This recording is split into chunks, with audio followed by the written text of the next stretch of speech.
Today, it's Nelson and Cameron, along with me, Paul. This is ChillPoint.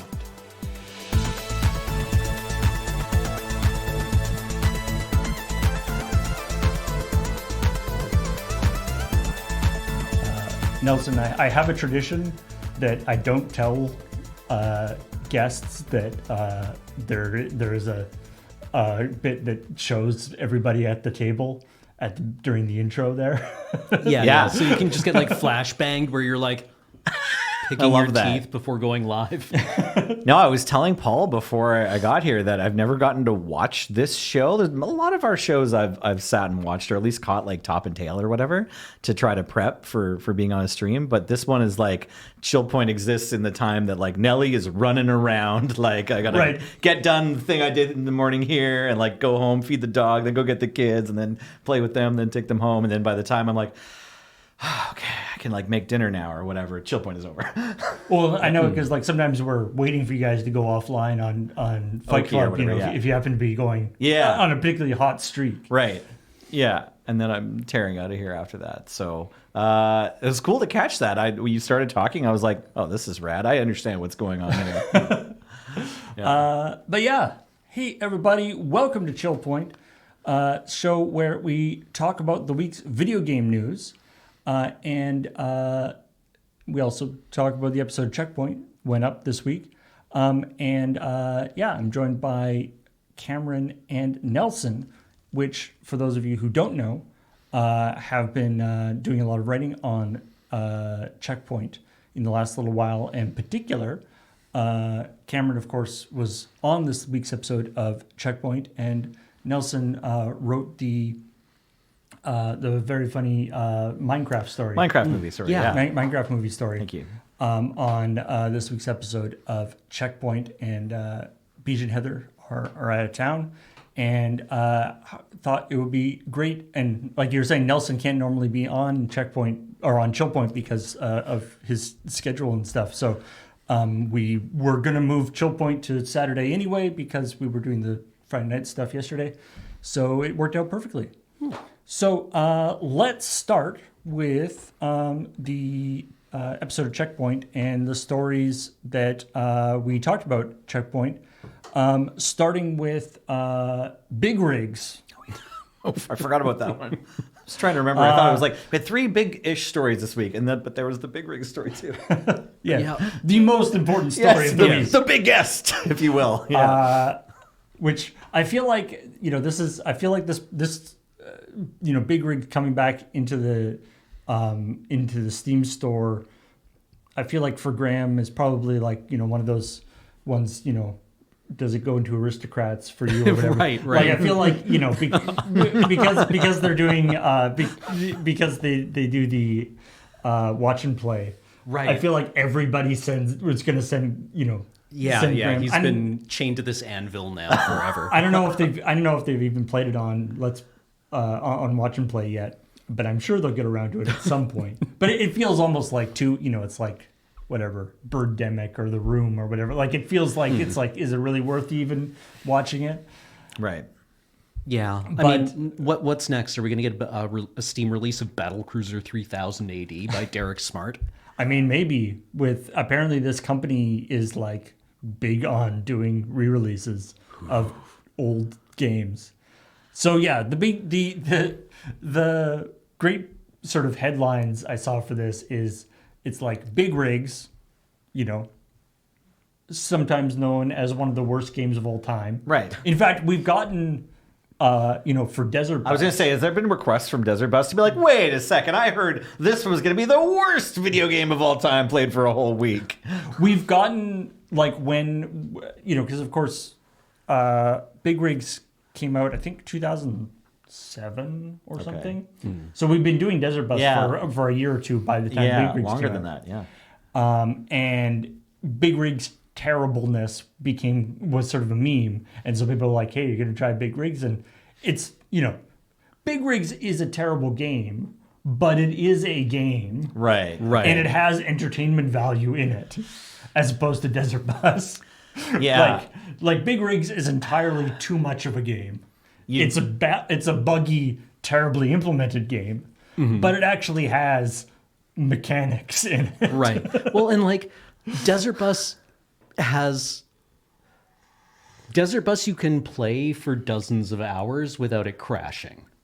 Oh, okay. Right. Is that the That's other a thing? good point, Does too. Big Like- Rig's blue screen somewhat regularly or whatever? Whereas Desert Bus is functional. It has like That's true. annoying things, but Desert Bus is a very stable game. it is. It Yeah. is. I mean, it doesn't do much, but it works. In the sense that like a toaster is very Yeah, stable. very Like it's just there isn't that much going on. I can see you have not had to buy a toaster in the last Actually, wait, decades. yeah, wait a minute. You, No, yeah, it Yeah. was a bit of a process. If you Yeah. dig deep, you can find toasters for sale that are just toasters. After you like claw through Yeah. the first couple pages of like this toaster is gonna Yeah. Toasters let get- you know when it's time to go to the Too bathroom smart. after you eat your toast or whatever. Yeah. Yep. But like I went on Wirecutter when I had to buy a new toaster last year, and their consensus was toasters now last for about 40 hours of like toasting, Right. at which point they break. So just get something cheap.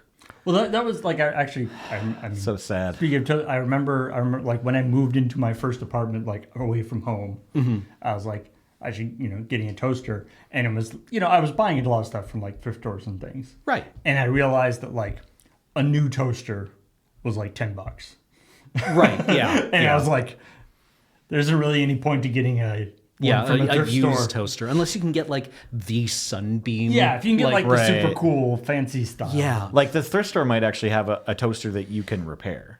right, yes, but like, well, I mean, like when we went to the Oak Bay garage sale, Garage Millennium, Yeah. I realized that all of the things being sold were from the 90s and were like yellowing white plastic kitchen gadgets. Right. Whereas in previous years, they had been like, oh, this is from the 60s or 70s. All of that stuff has been sold on eBay now. Yeah, And that all that stuff's gets all sold at hot now. Garage Millennium is like Starfrit, like Right. crap. Yeah, it's like this Yeah. does work, kinda, right? Yeah. Like it's still worth the garage sale because it's But like it's fitting into that. It's like this is worth selling, but not worth shipping. Yes. right. Yeah. Also, like the '90s, like there's sort of like a crest, and it wasn't a right angle between we're gonna make stuff that you can repair and will last longer than you will, into like immediately like nope, if anything goes wrong, you breathe on it wrong, you buy a new one and you throw the old one out, right? It's like the '90s is kind of in the elbow of like it's not total crap, like it will kind of last 20 years if you're not too hard on it or whatever, it's like you might sell it at a garage sale, but you can't like get decent replaceable parts for it or whatever. Yeah. I don't know. I remember my parents had the mythical Sunbeam toaster that you would just put bread into and it would lower and then raise the toast out when it was cooked, right? Because it had a temperature sensor. Right. And all the fancy stuff. Yeah. And it wasn't even that fancy. It was a mechanical thermostat. Yeah, yeah. Right? Like the Maillard reaction happens at a pretty defined temperature. Right. But rather than just a piece of like bimetallic strip or whatever. Anyway, as a side note, before we started, like it's pretty unlikely that we'll go for whatever 3 hours talking about video game stuff. And I was like, it will, unless we get sidetracked. Right. I forgot Ian. By the way, we're talking about big Yeah. rigs right Yeah, now. yeah. Unless we talk about toasters for the first 9 minutes of introducing the topic of big rigs, the video game.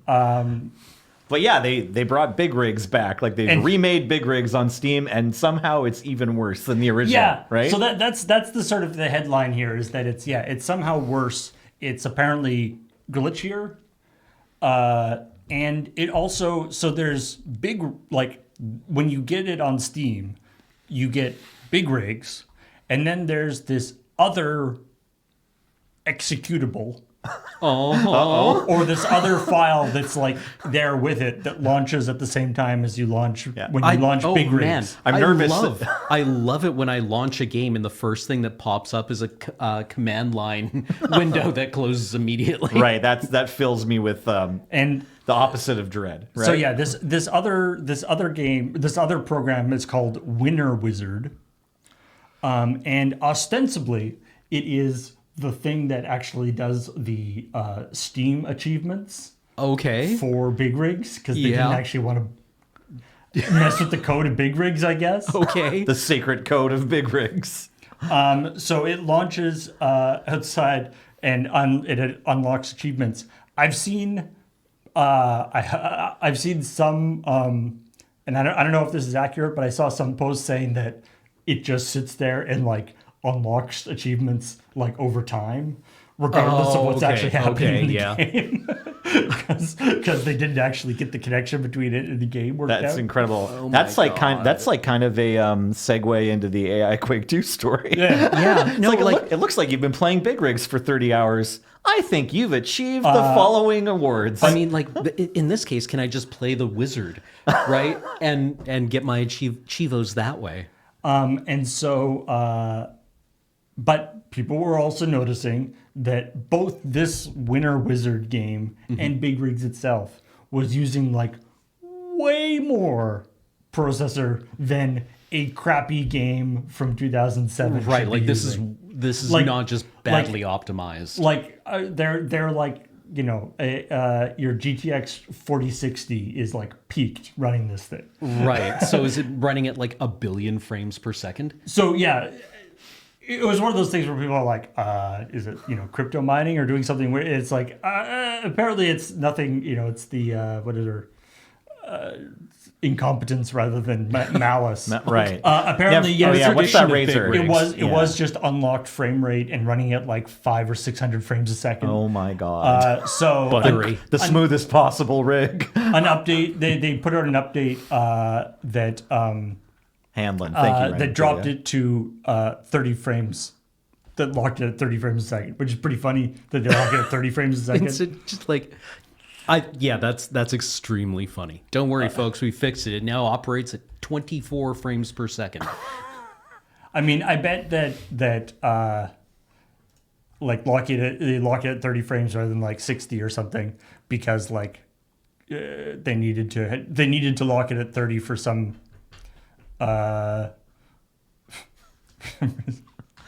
There's a post that says, "Don't cheat in big rigs. Play fair leaderboards." That Paul's looking at right now. Sorry, let me. I've got the. I couldn't help I've it. got Oh, the we can cap screen thing share. here. Okay, Yeah. sweet. Yeah. Marguerite Energy, everyone is a winner when they play big rigs. However, we've noticed some suspicious activity on Lear. Oh, really? Your sophisticated cheat detection algorithms have worked out something, have they? Incredible.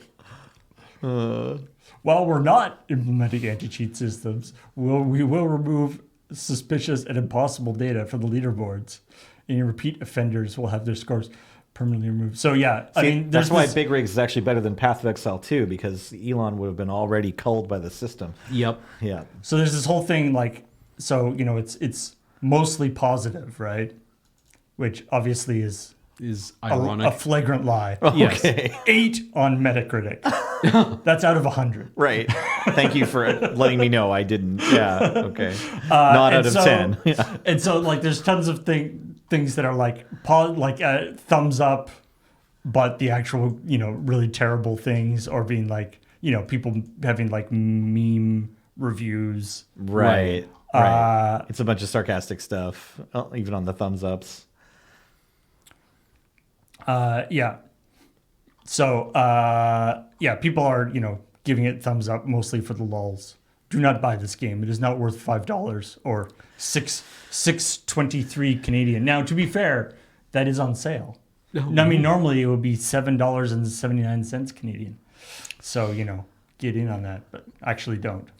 The You won't miss your money as much as the time you spent playing big rigs.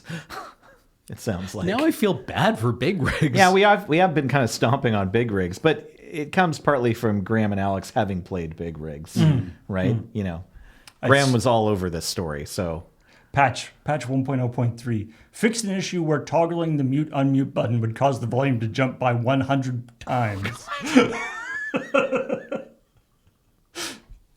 Good fix. Good accessibility is important. Incredible. This Anyway. is that we are now simulating the experience of being inside an engine brake. Oh. Yeah. This is this is the screenshot, the 30 FPS limit to the Wizard. Thanks to sex.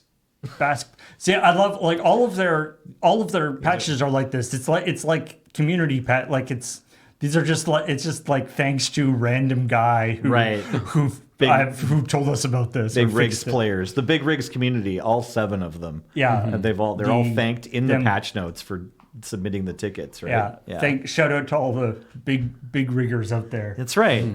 If you the rig biggers, rig community. Yeah, the rig betters. Yes, there you I go. love that. Yeah. Anyway, Big Rigs is out there. Don't buy it. Yeah. Don't Watch encourage, out. encourage them. So there is this. So Marguerite Entertainment is this interesting thing. Like at the moment, at least from their website, Big Rigs is the only game that they publish. Okay. But on their website, there's this big banner that's like, do you have an old game that's do you have the rights to an old game that people would be interested in? Right. Let us know.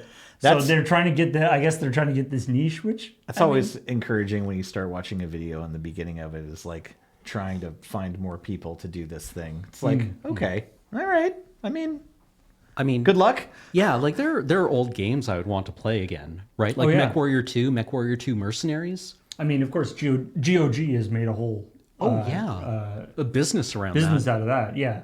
I should check to see if MechWarrior 2 The Clans is still available to play somewhere. Because, like, one, it had a banger soundtrack. And I remember it being fun. I'd play Warlords again for 386. I don't know if I can just still run that thing on my current setup. What about, maybe. like, Probably, Aces over Europe? there's lots of like emulator, like DOSBox kind of there's stuff. probably But something like 386 that. is about the low. You could definitely emulate that in like DOSBox. Yeah, it probably would still work. Right, exactly. No one even knows who holds the IP. That's why the sign on Marguerite Entertainment is so big. It's like, do you know that you own this game? And Contact us. we've actually done a story about like GOG has a thing that they've been doing. I forget what they call it, but where basically they have a giant list of games, and you can sort of register your interest in that game. Okay. And basically, they've been using that as sort of ammunition to go to the rights holders who aren't doing anything with the thing. They're like, Right. okay. Do you want to make some money Yeah, off they're like, of this? okay, Yeah. you are not doing anything with this. We have 2,000 people Yes. willing to give us like $10 Yeah. for this game. Yeah. You don't have to do anything. We'll handle it all. Yeah. Will you yeah. just sell us our game? Just Sell us your game please- for $20,000 or something. Please right? allow or just allow or us even to license publish it. Sure, Yeah. just license it to us. Yeah. The GOG wish list. It's pretty cool. It seems to be. I mean, it seems to be working in certain things. Some of the things on that list are dreams. Like they're a little overly optimistic, I would say. But who knows? Who knows what will happen? Because not all the games on the list are from someone who's like obscurely holding on to it. It's like Yeah. they're holding on to it, and we all know that they're not planning to license it. And there's ones that are sort of famously like, like No One Lives Forever. Okay, I don't know. Yeah. The original GoldenEye for N64, Right. Okay. which is sort of famously Mired or mired in Nintendo, James Bond, Right. and Xbox, because Right. Xbox owns Rare, which is the company that originally made it? published made Right, it. okay. And so it's Xbox, Nintendo, and Estate of Ian Fleming or whatever, or what's his name? The James Bond people would have to all agree, Right. which is not a very likely Likely thing to thing. happen. Yeah. Not right now. After Right, Microsoft. Amazon now owns a bunch of the. Oh, it's Fleming Amazon stuff? owns Rare, not Microsoft. Or No, whatever? Amazon now owns Bond. Oh, James okay, Bond. okay. Yeah. Well, great. Oh, perfect. So all that we need is for Microsoft, Amazon, and Nintendo to all come together Yeah. and agree on who's going to make the most money. I'm sure that'll happen. Looking forward to playing new GoldenEye next week. The next story is about Minecraft. Now, now, does this come from a real play? Yeah. Have you actually seen? I had to take my kids immediately. I Yeah. missed out on Because half of the pre-release here. I showed up. I was like, "Can I take Marty? I'm here on time." And James is like, "Yeah, your first pick." And then I played one match against James in our like little pre-release. your kids are big into Minecraft, eh? Pretty big, yeah. Maybe not like How old's get up your every oldest? morning at 6 a.m. to dig a hole for no reason while people watch you big. But Right. like they do like to play Few Minecraft pe- a lot. Few people are that Exactly. Are that Few big. people are that into it. But yeah, my son is 7 and my daughter's 8 now. Oh, wow. So I think they're kind of right in the core, sort of Yeah, like this yeah. is So really did- this is where we're hoping Minecraft hits. You know, from- Did they lose their mind at Chicken Jockey? Not as much, no. Like they were Okay. excited for like the whole movie. They watched it and enjoyed it, and were doing their best to like pay attention and bring it all in. But no, it's more like the kids like 6 years older than them, the like 13, 14-year-old crowd that were like going a bit wild. Now I went to a Saturday afternoon, so it wasn't the day it came out, it was the next day, and it was at like 2 p.m. And so like my set was like pretty commonly duplicated across the room. There were some like, you know, young adults with backpacks, right? Sort of like teenagers that I think are kind of like at the core of the stuff we'll talk about in terms of audience reactions. But the showing I went to was super tame. People cheered and clapped a bit, but there wasn't any like violence or anything. Yeah. Right. Do you think this is the kind of movie that like you're gonna have to like buy and then watch 50 times at home? I mean, we went to see it. I guess I'm being recorded right now. Hey, so yeah, I'm definitely going to buy it. And yes, absolutely, honestly, You're gonna need to. we are definitely going to be watching it. Yeah, obtain it, and then my watch children it. are going to watch this movie about 10 more times each or so. Yeah, I think Quinlan is on his like 20 or 30th time through watching the Super Mario Brothers movie. It's one of those ones that, you know, it's been on a loop in the living room before. Big Dennis Hopper fan. Yeah.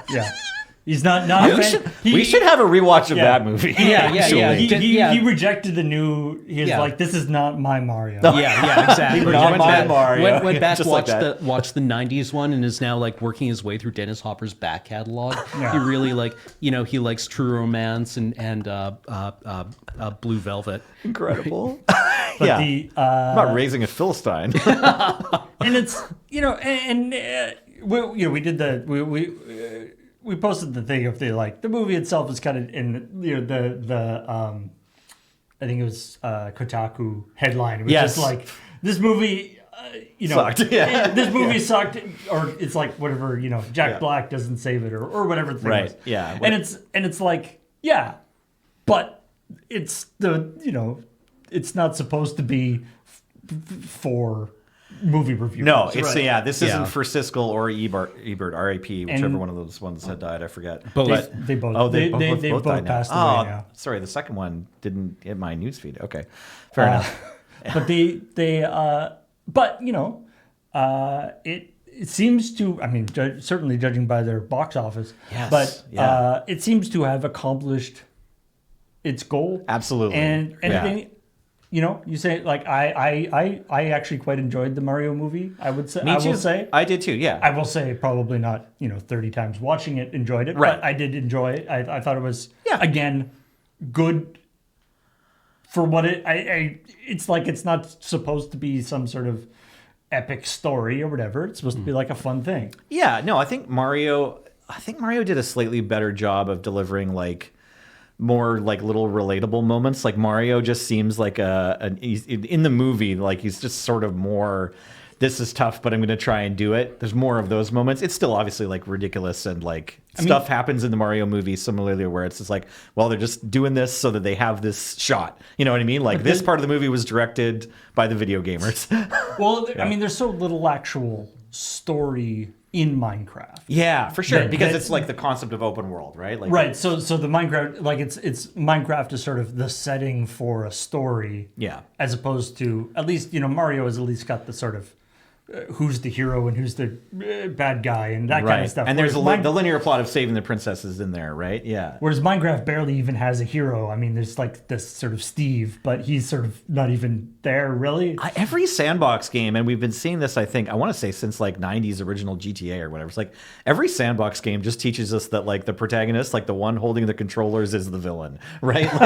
Like no matter what the like goal of these sandbox games are, we always tend to just get in there and see how much damage we can deal. Yeah. Like how cursed can I make this? Yeah, Minecraft Steve causes more environmental damage, like ecological damage, than a glacier running over a continent, right? Like yeah. You mean the like whatever thing that generates infinite suffering by like constantly whatever drowning a cow in its own milk. Yes, yeah. Or one of one of Surge's atrocities, right? Right. Look, I made this. Yeah. I can zoom from one side of the map to the other in 3 seconds. Yeah, and all it took was turning the entire thing into a channel. Yeah, exactly. Like it's fucking like the oh God, what is it? Renaissance painting of Christ arriving, the scourging of hell. Okay. No, Right? I don't Where know. it's Sorry. like, Yeah. Christ. It's kind of like a Bruegel-esque painting of hell. Where people are being tortured, and in one corner of it is Christ coming out of the cave. Okay. Right. But the whole painting is like a big mosaic of like a bunch of and terrible that's stuff what, happening. That's what people make in Minecraft, right? To true, get infinite yes. iron. Yeah, no, absolutely.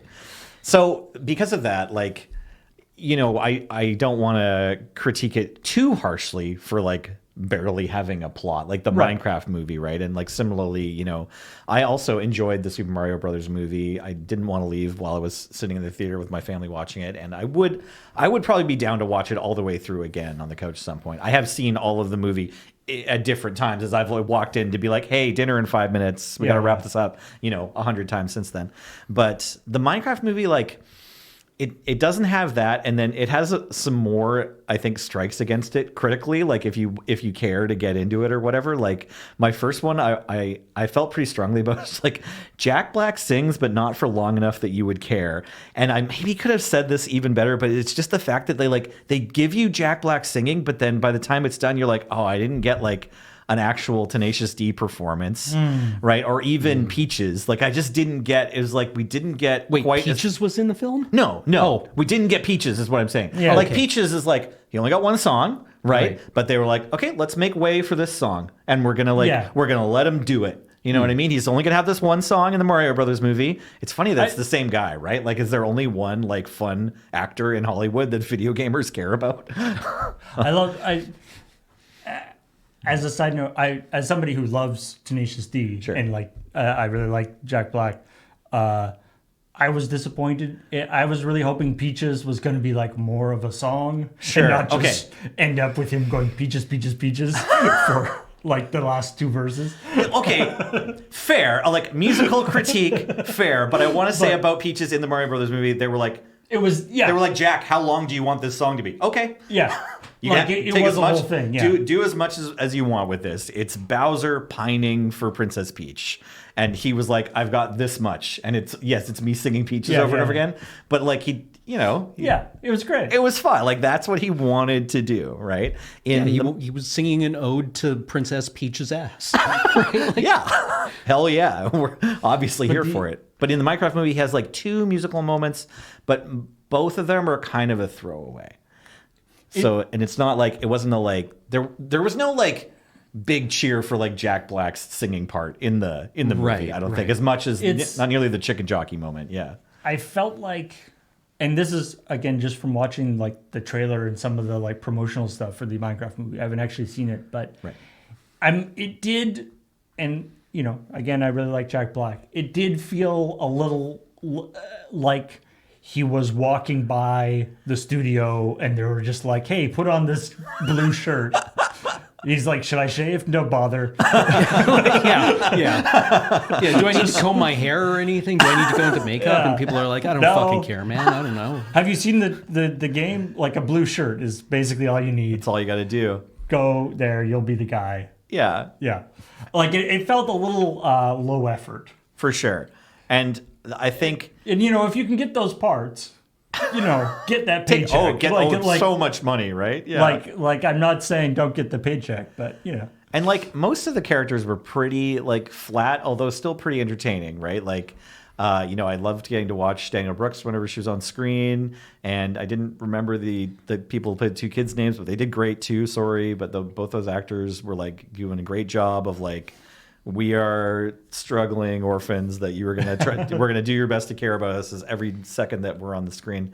And so and Jennifer Coolidge was entertaining, and Jason Momoa played a washed up pro gamer, which is like very obviously easy to relate to or whatever, like in our world. So all those were fine, but it was still just sort of like, this movie was for the memes. Whereas but I think you expect a lot of pieces to be for the plot or for the theme or for the character growth or for the story arc or whatever. But it's like, no, you couldn't get through any 20-minute section of this movie in order without being like, wait, what? Oh, okay, all right, I get it. We needed to watch a chicken get cooked in lava here. in some ways, like it is a little bit, I guess, a testament to not only the sort of planning and sort of awareness of the directorial and writing team to sort of get those memes in there. Yeah. But also the like relatively fast turn, like Yes. like you're talking about in the story how this has been in development for a while. So this and movie's gone through various iterations. It's actually the Minecraft movie of Theseus or whatever, right? Because it was like 2014, I think it was Notch like at a convention or whatever. Now it's like we're working with is it Warner Brothers or whoever to make a movie for Minecraft, and so it started out with a different director, different writing team, different showrunners, and back when Notch was actually still I was actually still at Mojang. Yeah, I think so. Yeah, so like the saga started. Thanks. It's like the ship of Theseus, Psychotona. Thank you. But someone mentioned also that Matt Berry was a pick. That would have been a wild film. Right. I'm sure they had a completely different cast like in mind back in 2015 or whatever when they were working on it. Right.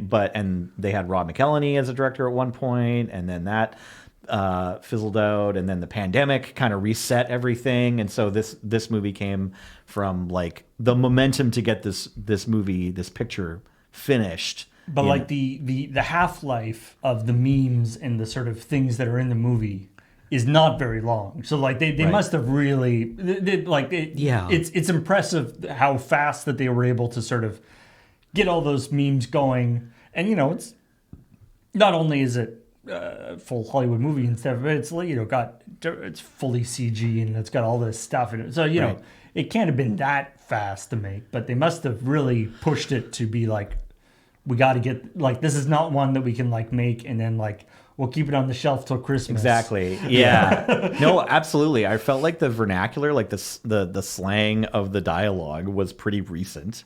Right. And then also like the memes in Minecraft. I mean, I don't know how fast those are rotating. I'm not like a deeply into Minecraft and internet Minecraft person, but they obviously hit. Like we mentioned this all throughout, but this movie, the fans absolutely went wild. Like you probably, if you're watching here, you probably care more about this Minecraft movie than you do about ChillPoint on average, right? Like there's so many people at the theater. Like the place was packed and it was packed all weekend. It made so much money. Is that like somebody who didn't play Minecraft at all or who had, no real conception of Minecraft? Right. Would they be like completely left behind? I don't think so, because I'm almost that person. Like I have played Minecraft. I've even streamed Minecraft. Although, I mean, I say that I've basically streamed all the Minecraft I've played, other than to like hold the controller for one of my kids to be like, I think you got to blow this block up first or whatever. And I think no, it's fine. Like, I went with my wife, who's also only played a little bit of Minecraft to like help the kids, and it wasn't too fast. There was definitely a bunch of stuff like the chicken jockey scene is probably the easiest example to draw. I mean, it's the most famous. It's just like there is a little kid zombie riding a chicken. And so like Jack Black says chicken jockey and the theater goes nuts and you're like, I don't know why everyone cares, but like that is kind of weird and funny. You know what I mean? Right. Yeah. Like anyone watching can just be like, oh yeah, they're a chicken jockey. They are riding a chicken. Right. So everything was kind of like that, I think. I don't know if there were some memes that I actually missed, but I was watching the movie. And I mean, if you're going to make a movie that has a lot of in-jokes for a video game, Right. Minecraft being, I think, the most popular game ever made. Currently, that's what I read. Yeah, this It's is probably a good one to go with. at time of airing. Yeah, Minecraft, most popular video game of all time so far. Yeah, which is wild. I didn't realize that that's what it was going into writing this article, but So I know it was up there. I like Yeah. the term most popular of all time so far. Yeah, I mean, yeah, like Presumably there'll be more time. So, Exactly. Yeah. yeah, but presuming like we make it out of this decade intact, there's probably going to be like hundreds of thousands of years of video games to follow. Come on, I only right? hope so. Right? That would be Yeah. nice. I guess my question is like, is it all in jokes or does it try to make its own, like, is this only a collection of in jokes, or did they try to like? Did they try to add to culture or whatever? Yeah, did they try to add to the Minecraft culture? I don't think they tried to do anything that was like, here's an idea for a joke that we think would be funny in the world of Minecraft, and we're going to stretch out and try to build it up from the Right. floor of like, you know what Minecraft is. Now, what if this happened? That would be funny. There wasn't any kind of like cloth, like whole cloth jokes, do you know what I mean? That they made, but they did like make this movie, right? They took the in jokes and they brought them to the silver screen and tried to show how they tried to lead everyone by the hand to get the joke. Right. Have like, have your kids like made things from the movie in Minecraft? So immediately they went to the Minecraft store and found like a free mod, or like a seed or whatever. Like, I'm not sure what the right word for it is. Like, start a new Minecraft world. That's what they call it. They call it a Minecraft world. So they've got a Minecraft world that has some elements from the movie. So it's like Minecraft movie world. And I don't know if they had to pay mine coins for that or if the Mojang just made that free immediately or something. But That's cool. Yeah. yeah, Minecraft is a blockbuster. It's true. Yeah. In an era of people. 22 writers credited on it. Yeah, there's 5 main writers for this release of the movie, but like certainly a bunch of other people might not have been credited as writers who like contributed earlier, and then some of left the the parts of the project, scripts yeah. were in there as well. But like the people who were like, I think together at some point to write this script was 5 different people. I want to say Chris Bowman was like the first name, and then I didn't remember all of them. But yeah, I mean, that many writers can't be wrong. That's yeah, a lot of. There must be good. yeah. It turns out if you write write something for like 12 years. One of the unfinished DCP versions had TBD for the writer credit. Well, I'm sure they knew that Yeah. some people would be included, but they were also certain that those weren't going to be all the people, right? Amazing.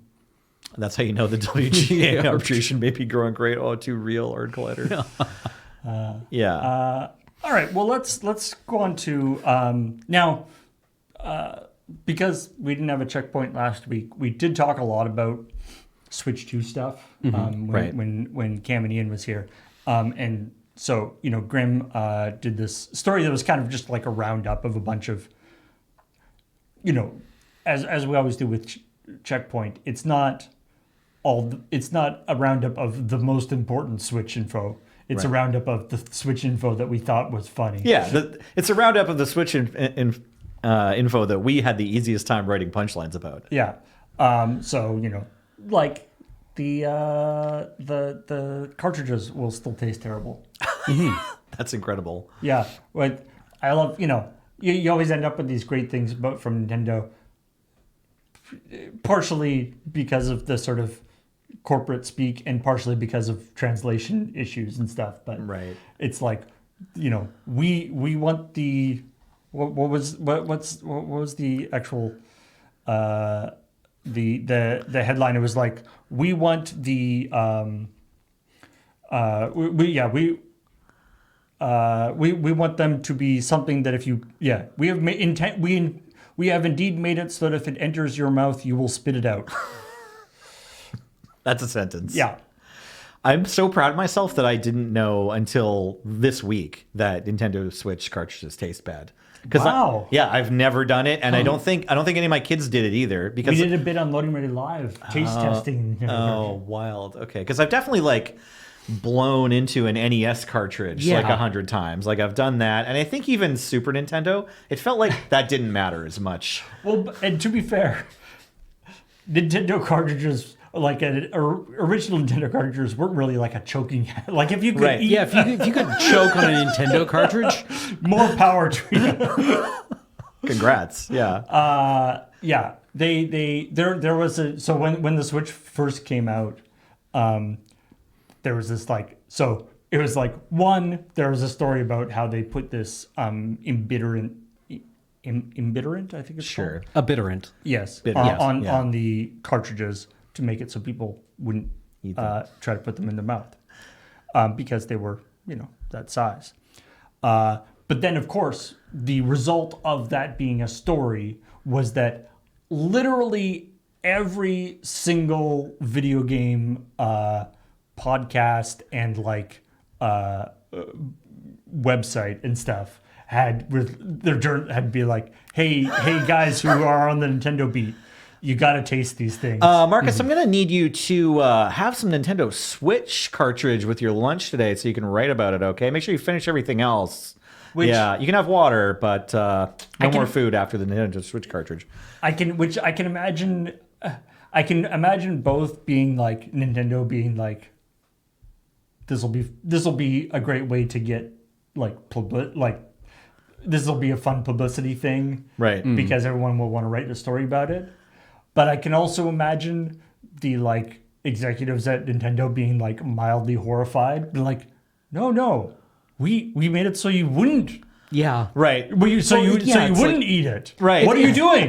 It's like that Onion story from a few years ago where the a Subway CEO hastily clarifies that footlong sandwiches are for sharing. Yeah, right. It's like, oh my God, we never intended that people would eat one footlong Yeah, by themselves. Of course, these claims have not been substantiated, but we wanted to get out ahead of any possibility that people might want to try to eat an entire footlong sub all to themselves. Why'd you make them so yummy then? Yeah. But Yeah, I really like that first level of just like, oh God, they're eating them. no, We tried so hard. Yeah, we deliberately told you not to eat them. Why would you eat them? Yeah. But anyway, yeah, we did a thing on Long Way Live where we had a taste test of both of like new cartridges and old cartridges. I think we got like a European cartridge versus nice. We did like some taste testing. So I don't know if we'll have to do more when the Switch 2 comes out. But anyway, I'd rather not. Yeah. yeah. I mean, they don't taste good. That's the end result here. And then there's also some kind of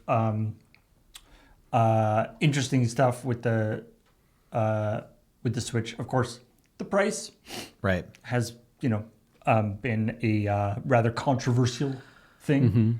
As a side, and it's not just the Switch, but the Switch is sort of the most recent thing. Whenever there's sort of a pricing thing in video game world, I do like it how everybody suddenly becomes an expert in economics and inflation, Right, and, yeah. and deprecation of assets, and they go, you see, if you look at this graph, it isn't actually more expensive than it was before, you fool.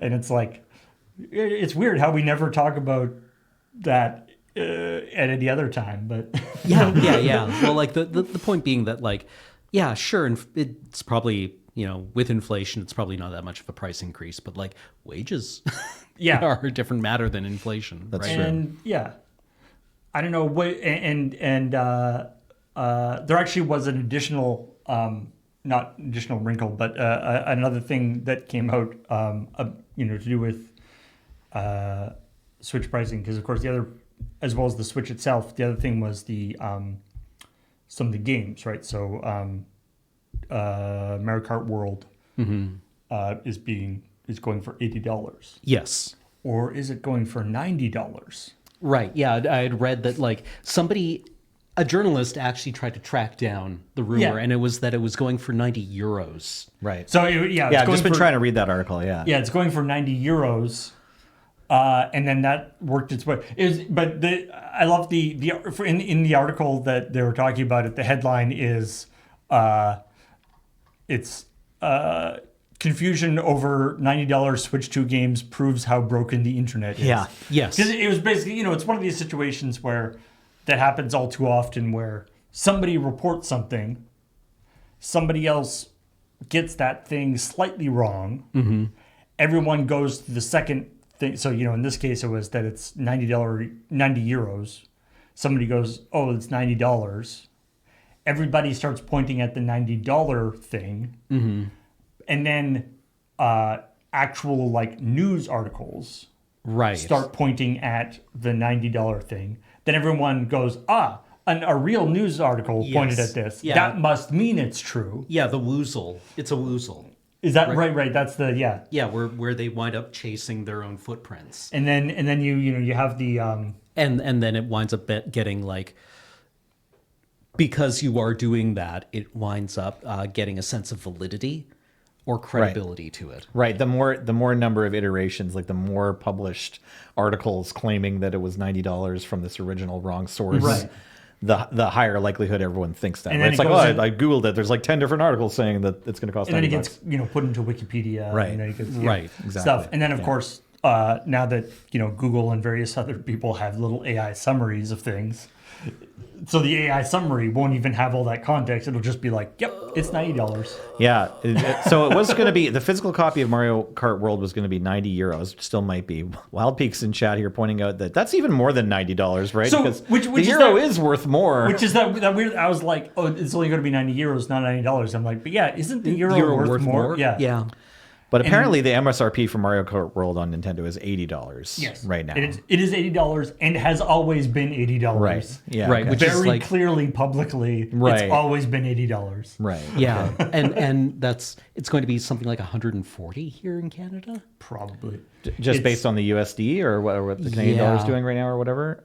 But And- if you buy it bundled, you can get a deal because when you're buying your Switch 2, there is a Mario Kart World bundle. So, Yeah. That's a lot of money. I don't And know it if is I a lot of like money. Mario that much, TBH. And Well- then, yeah. for those who do, at least you get to save that $40 or whatever. Yeah. And we actually talked about, and the other aspect of the pricing, we've got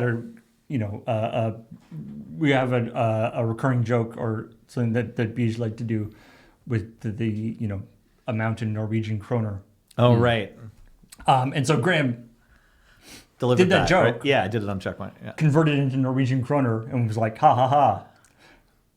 I had happened to read an article like an hour earlier that about how much the Norwegian it's like Norway, Finland, Sweden, and Denmark? Denmark. I think like they all the Like the all the Nordics? Right. Nordic countries. There's basically Nintendo distribution in the Nordic countries is handled by one company Okay. as basically a monopoly on it, and they can just charge whatever they want. And Nice so, gig. Great. So if you take the 450 American dollars converted into kroner, it is for 4,970 kroner. The Switch is being sold for 6,695 kroner. Okay. To so the what- extent people are it's actually because distances in Europe are less far and things. Right. They're just going to travel to. a cheap flight to Germany. Yeah. Right. And buying it and then back, in some cases, is cheaper. Right. Or a train like- ride for some of them, right? Yeah, okay. Do you remember a couple of months ago how on Used Victoria somebody was selling a small submarine? Yes. Like a homemade submarine? Yeah. What we need to do is we get that, we take it to Japan? No. Well, Okay. what we do is we first conduct a piracy and get like Sure. a shipping container of Switch 2s. Okay. Then we load them into this submarine and we smuggle them into the Nordic countries, Ah, I see. right? And then offload them and return with IKEA, I guess. I don't know. What do they make over there? Taciturn people. The hunt for Red Dead Redemption sounds cool, but it's the wrong consoles. So help me out with a name for this movie. I love the idea of getting a submarine and then doing a piracy on a merchant ship full of Switch 2s. Yeah. That sounds dope. Although, if those Switch 2s were bound for North America, we'd just be robbing the Switch 2s from our own kids. But maybe we can come back with a huge Yeah. pile of money that we made on our stolen Yeah, Switch 2s. we, and we then- can keep one. That's right. Yeah. Maybe even 17. The hunt for red cartridges is good because they're making the Switch 2 cartridges red instead of black. Yeah. because otherwise they are identical, and this is all a big scam. Well, yeah, also we could use the submarine later to smuggle in Fruit Loops to the United States. Perfect. Right? And like Diet Pepsi or something. We hold up a truck full of ketchup and all dressed chips, and we sell them to the States for double. Yeah. After their government goes nuts and bans anything Flavors. good or fun. Yeah. Or that makes anybody happy. Yeah. Or medication, I guess, Like we could do something ethical with it too, I suppose. The pirate ship is here. It brought smiles. Those used to be free. Anyway, so yeah, shout out. Used to be. I'm sure Australia is also getting screwed over on the price. Australia used to be like the place that always got screwed over on the prices of video games, and I'm sure they are also getting screwed over in this case. But apparently, and some this 6,695 for Norway is actually, I think Sweden is like, if you do the conversion, it's even worse. Oh, brutal. Whatever in Sweden, whatever the Swedish currency is. I think probably kroner too as well, right? Crowns? But just It might be different Swedish crowns. kroner though. It might be the Swedish kroner. Or actually, they're probably euros. Does Oh, Sweden maybe have they its use that. own? Is Sweden SEK. Oh, okay. It's probably Swedish kroner. Yeah, Swedish kroner then. Sorry, can I? But like, Oh, go ahead. just one more thing. Like, how much is it in ISK from Eve Online? I don't know what that is. It's the EVE Online Currency. Oh, Currency. Eve Online. Yeah. Yeah. Because you could Okay. buy Right. game passes with in-game currency. It actually had a conversion rate that was roughly on par with the yen. right. Wow, Except okay. that you couldn't really get it out in Did it most get circles. Yes. right? It Yeah, wasn't, there it wasn't it getting wasn't- like bought and sold at the trade indexes in the real world, was it? Yeah, okay. it was like the ruble, right? It wasn't a freely interconvertible currency. Right, okay. But you could do some trades because of the Game Passes thing. Sorry, just the Australia note made me remember that we didn't talk about like kind of the most salacious bit of the Minecraft movie, which is just that some of the fans, like I mentioned, like the, especially the sort of teenagers and like the kind of kids who've been playing Minecraft seriously for a while and are like, entrenched gamers, like this movie was especially like exciting for them because maybe they've never seen a movie that was like really targeted Aimed at their at demo them. and Right. fun and meant to be a fun romp. So there was a theater in Australia and another one in Minnesota and another one in England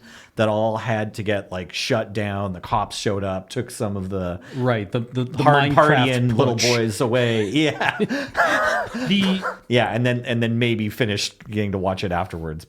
And I've seen it compared to like Rocky Horror or those kind of movies where people Right. people are sort of interacting with the odd stage and stuff, which is a comparison. But I will say that if you're a midnight movie theater putting on a show of Rocky Horror Picture Show, you kind of know what you're getting into. Yeah. There were a lot of surprised staff at the theaters last weekend. Whereas, Right. Yeah, the thing, like, especially like it's like a new movie. So they're not only is this all happening, disrupting the movie, but also like theoretically, even when the movie's over, they've got to like clean and turn around the theater as Yes. quickly as possible to get another movie going in it. Right. Which isn't normally the case with a screening of Rocky Horror. Like it's Yeah, at yeah, night. yeah. It's like you can do it the next day or whatever. Yeah. Yeah, But like there's rice and toast, right? Yeah, Which are both like exactly. sweepable kinds of debris. this was like people are throwing their drinks and throwing their popcorn everywhere and like throwing their stuff or whatever and just screaming and some violence. So I think there were probably some theater staff this weekend who like fell off the wagon. yeah, yeah. One way or Like, the other. Yeah. I mean, it's a little bit like the things you always have with like hockey games and stuff, where Right. where it's like our team lost, we're angry, trashed the place. That's the thing. That's a big thing in Vancouver. If you Right. didn't know, yeah. Our team won, we're so excited, trashed Trash the place, yeah. right, And yeah, so go birds.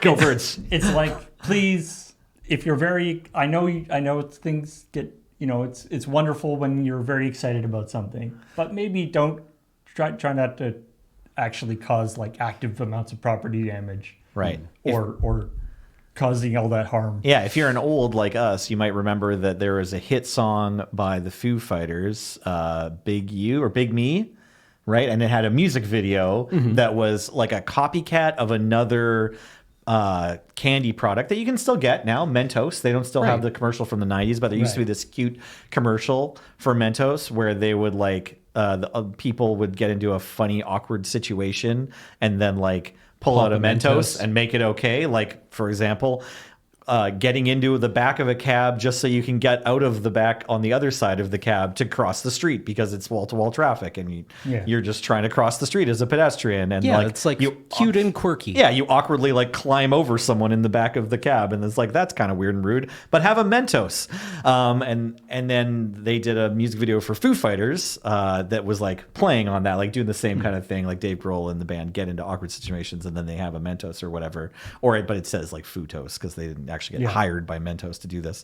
Nowadays, it would just straight up be like, we're doing another Mentos commercial and we're paying the band. Anyways, then the fans started throwing Mentos at the Foo Fighters, so they had to stop playing that song on tour.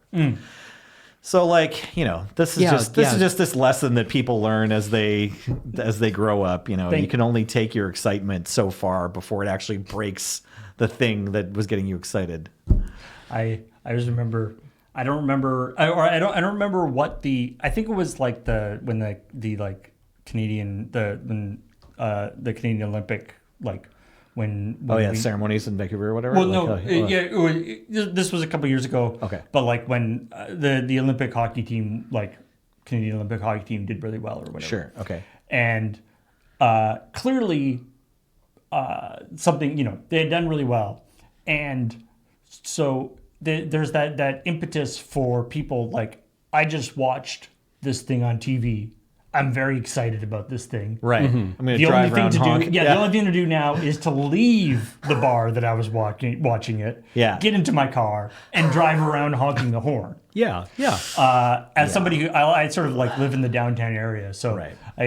But my favorite part though was that was happening, and then like a full size fire truck was coming down the street, and in a battle of horn honking, the fire truck wins. Yeah. The fire, because they've got like the giant air horn thing. Right? Sure. Yeah. No, and they so need to move. Yeah. Yeah, and I mean, for a second there, the fans were so stoked. They're like, "Yes, even the fire truck is." Oh, I'm in the wrong lane. Yeah, I was gonna say, I hope there wasn't like an actual fire that they were trying to get to and stuck. But anyway. Yeah. I mean, like. But yeah, for the Foo Fighters having to like, I think the Death Grips probably got the worst of that, right? Death Grip, like what was going on? So I don't know that story. Yeah, I know Death Grips the band. Yeah, but what happened with them? Oh, they basically had to like, they broke up basically because their fans were so intolerable. Oh my God. Okay, I didn't know that. Okay. I mean, there's all lots, bare naked ladies. Throwing craft dinner, which is a fairly heavy. And like it's a square box. Yeah. It's got like corners and stuff on it. Yeah. And if you're really winging it hard at somebody, you can, like that's not you can cool. do some damage. Get in there and do some damage with craft dinner, right? Like maybe are you supposed to like start off being able to play cafes and like cute little clubs and stuff, but then if you get big enough, are you just supposed to bring like chicken wire and chain link fence to your shows and just like you're at an arena concert and so it's like really long, but you're turning it into the Blues Brothers I was gonna say it's the Blues Brothers thing. Well, there are dive bars like that. It's like we have live performers, but we need to protect them somehow. Kinda. There's a great there's a great thing of Andrew WK played at Gathering of Juggalos. Oh, okay. And you would think, that seems like a pretty good, he's a party guy. Yeah, they're party guys. Fun thing. For whatever reason, they didn't quite take to him. Sure. Right. Yeah. Because maybe the he was Juggalos like can turn on people pretty quickly. Maybe he was a sellout or whatever. Right. Okay. For whatever reason, they started to kind of turn on him. Andrew WK, being the guy he is, didn't care and just started doing, to the extent that the Gathering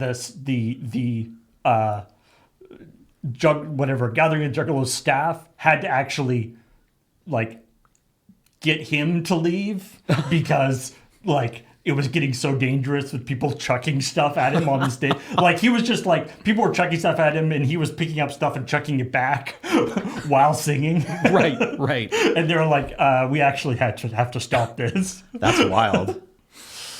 Yeah. Anyway. Okay. Sorry. Yeah, but we were in the middle of talking about Switch 2 Yeah, I prices. think- And it's a lot. Right, Yeah, to be it's a fair. lot of money. It is a lot of money. It's kind of like double what the last Switch cost. And sure, there's been like inflation. We're all tired of hearing people wave their hands about that. But, Yeah, it's like I I mean, this fits into my personal like trajectory of like, yeah, everything sucks. It's gonna suck like 20% more year on year. I mean, I will say It's that not a useful philosophy, but Yeah. I mean, it's one that where I see this and I'm like, yeah, that's about right. But Nintendo's not blame free for charging that much for the Switch 2 either. To be clear, like the games look exciting, and I'm impressed with a bunch of the changes they've made for the new console, and that's too much money. I mean, I will say that for the things that I used the Switch for, it seems like they kind of, the sort of Switch but better sort of idea that they're doing, where it's just basically like the Switch was good. We're just going to take all the aspects of it and make it faster, make the Right. I can get behind that. Like it seems like it'll be a cool console. I don't know whether I'll get one at launch. Right. Well, I don't know. I'm not that interested in like doing the whole pre-order or waiting in line to get it and whatever. So I'll certainly wait until they're like fairly readily available. Sure. I don't know what we'll see. I mean, we'll probably end up, we'll probably get one for the office. Don't you have to get two to make a video about it? I Is don't that know. morally defensible considering the discourse around the Switch too? Or we'd have to just like have that character put out a video saying like, in the interest of the public good, I can not ethically buy two Switch 2s. Well, yeah, I don't Two feel Switch 2s weren't actually bought to make this video. Yes. And then you're like, wait a second. I don't feel like that. I mean, for one thing, both the PS3, the PS4, like the PS3, PS4, PS5 were all extremely expensive. Yes, yeah. And the joke was that they were also extremely Rare. highly allocated. Yes. And that's why he was gloating. So I don't think that character would have that opinion. Fair enough. Okay, yeah. It's not the same. Fair enough. That he's I think that character is pretty solidly in the why don't you cry about it kind Yes. of. Okay, yeah, no, fair. It's like, oh, that sucks for you. Yeah. CV DM in chat with the name of a file in our Yes. in our Dropbox. Switch to open bracket apology open bracket 2 edit 2. Edit real final. Yeah. Let's go on to this Quake 2 demo. Oh, yeah, it sucks. Yeah, this sucks. I hate it. Yeah, And- why does it exist? So It's a demonstration of Microsoft's new, what is it? Their WAM model, which is on, trained man. on visual like inputs and then the thing I hate about this is that World it and is human action mask get mod. Like, come on, guys. Yeah, Wham. WAM. Wake me up. The problem with it is that it is actually extremely fast for this kind of thing. Okay. And Yeah, it's like 10 frames a second. Or yeah, it generates 10 frames per second and then uses that like buffer to maintain continuity. Right. Which is why it feels inconsistent when things appear and disappear in it, right? Because if you look down for longer than the number of frames it is generated in advance, it has no memory anymore Right. of what is going on. So you look up and the world will be like, it would be shocking if the world wasn't completely different. Right. And it's like, if it had no continuity, then it's just like, okay, whatever. Yeah. But having like a little bit of continuity makes you sort of, oh, okay, this is a real thing, Yes. which it isn't. Yeah. And like, if this was an art project that somebody had made, it would be kind of like an interesting topic of conversation. But what it is evil. right? And, Like, yeah, right. and like I mean, if it was a screensaver, it would also be kind of cool. yeah, like Right. the video of people playing it is kind of fascinating. Like you see, Yeah. it has that sort of like I could almost imagine a game being made, like with some deliberately in a sort of dreamlike. yeah, mode. right, yeah, because it is very dreamlike. It's like there's no continuity, and it feels like And that, but also dreamlike in the sense of like that not the good kind of dream. The dream where it's like things are out of your control. Yes. And you don't know what's going on. Yeah. yeah, And, right, yeah. like You're scared, but you don't know a few why. Years in the ago, dream. Yeah. I rationalized the way things work in my dreams as being like my brain is basically trying to put on a play ad hoc and just needs to grab whatever's at hand to create the scenario that it's playing through, right? Which is why in a dream, like, this person is your mother, even though it's like being Right. being played in by- the dream by somebody you saw on the bus. Right. Yeah, that happens. Yeah. And the correlation of like AI generation to dream, like I think there's like a lot of that aspect of sort of, and it's Right. the same thing of like taking a dream, sort of taking all of your experience from your entire life and mixing it up in ways that don't make any sense Yes. is the same sort of Yeah. Well, like, I mean, the Google Deep Dream, right? Right, that's what it was called. Yeah. The initiating or the prime right. mover. That was when they were still sort of saying it's like, oh, it's just sort of a fun thing. Like, ooh, it's cool, dreamlike worlds it can create. Yeah. They didn't And pretend that it made things that looked real. yeah. My main like thing with this is that this is not going to stop, right? Right. Like the people who have invested in it are invested to such a degree in it that I don't think they can let it fail until it like completely collapses, right? Until it like is no longer capable of generating any kind of meaningful results, right? I remember reading somewhere that GPT-5 was going to require a level of information that doesn't exist in the world, right? It Right. would require a number of tokens Yeah. that simply like humanity has not generated that much information up until this point. So they have rapidly reached the sort of brute force doesn't, they have to come up with other ways other than just brute forcing it. yes, To feed the model, They've right? literally run out of information in the world. It's wild. and their solution for it was we'll use GPT-4 to generate the tokens, which like okay, I guess if you want to give your model a prion disease, right? Right. Yeah. None of these kids learned about the history of the English monarchy or whatever. Yes, right. And like the thing is like this stuff is just going to keep getting made and put into things, right? Like I had to edit my group policy on Windows to get rid of the co-host icon. Oh. Right? Like that's not okay. Yeah, that's too Like, much. Yeah. Yeah, like I can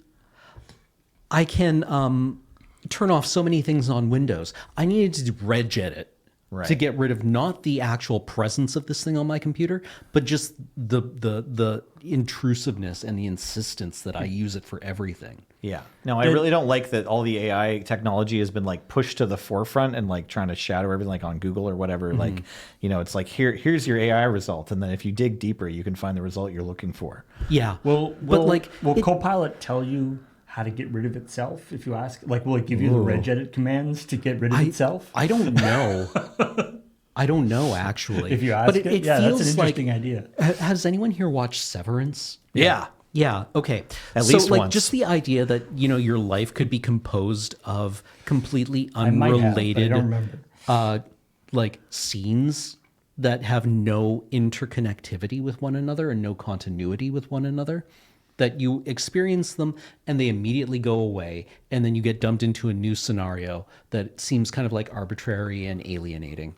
Right. Feels like what Quake 2, this Quake 2 demo was like, right? I felt like, I was in this strange, disconnected space where nothing mattered and nothing made sense. Nothing I did actually affected anything because it felt like the world was changing around me.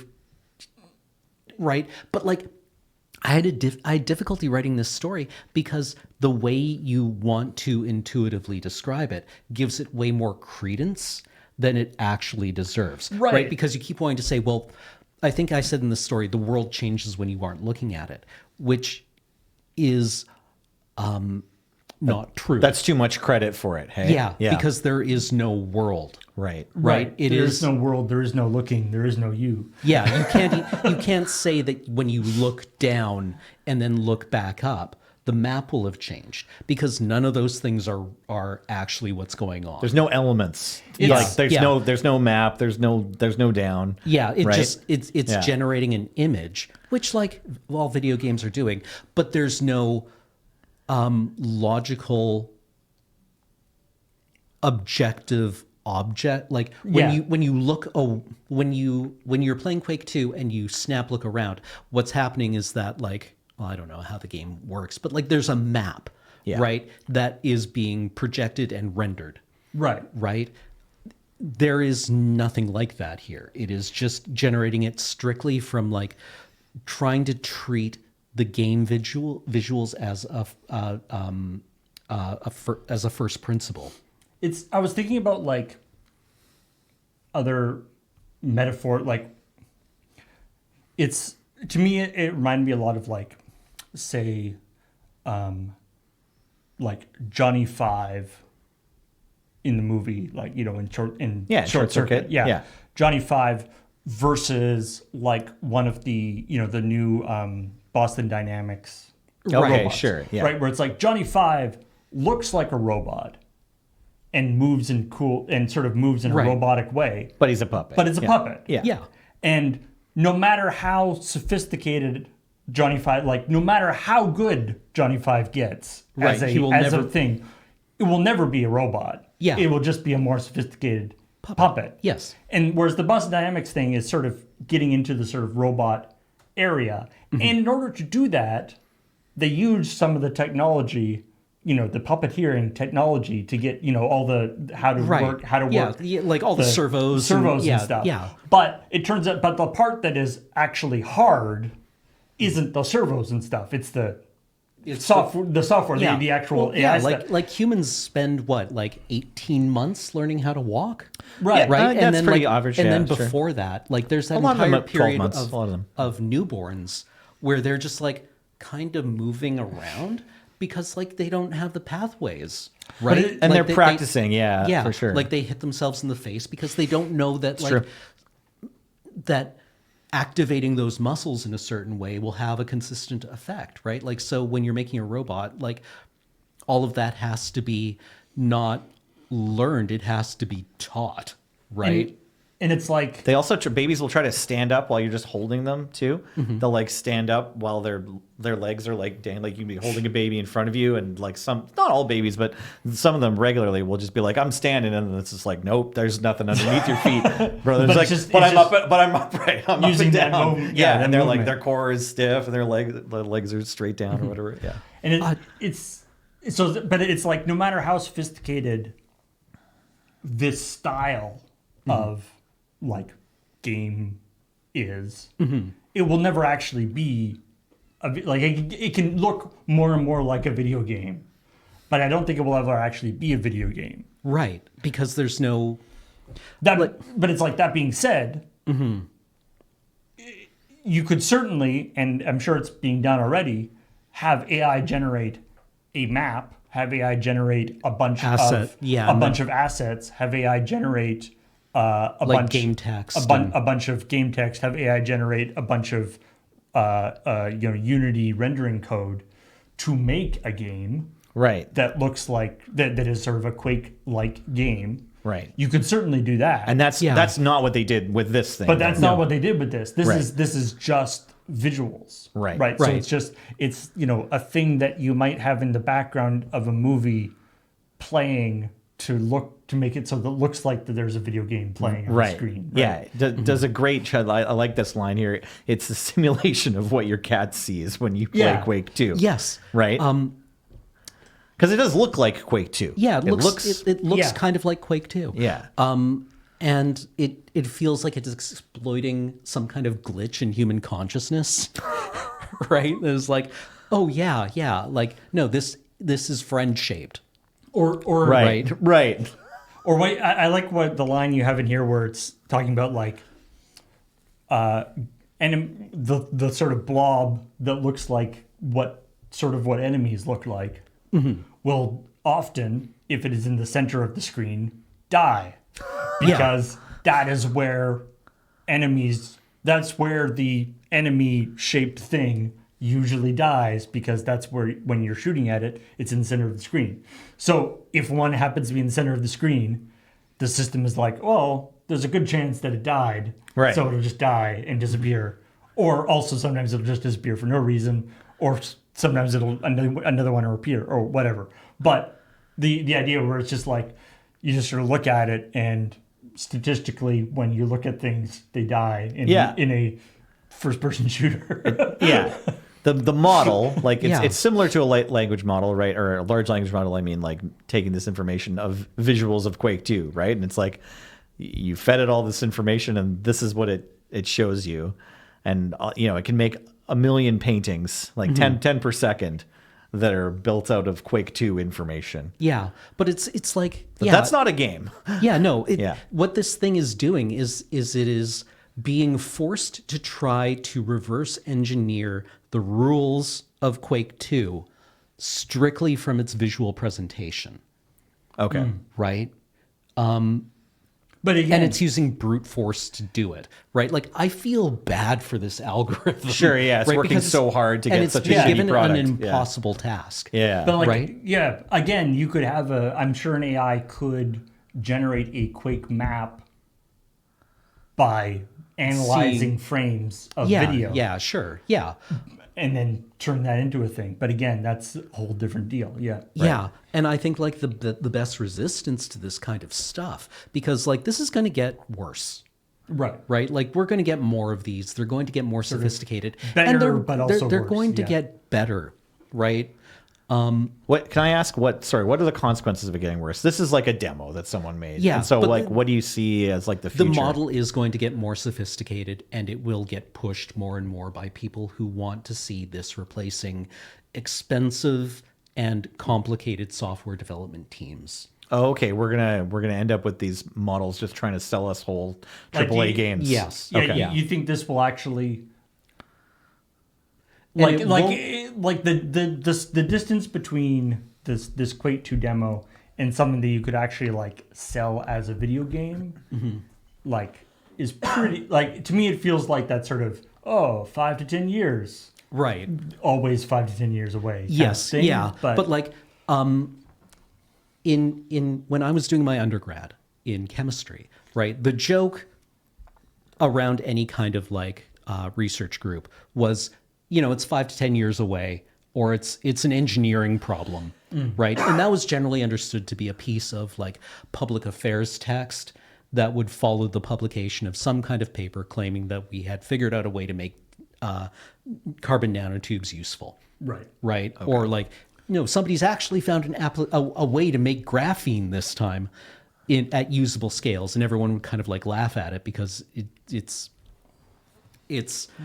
a material that isn't really amenable to those kinds of uses. Right? Like it has all the right properties, but like they're kind of shit.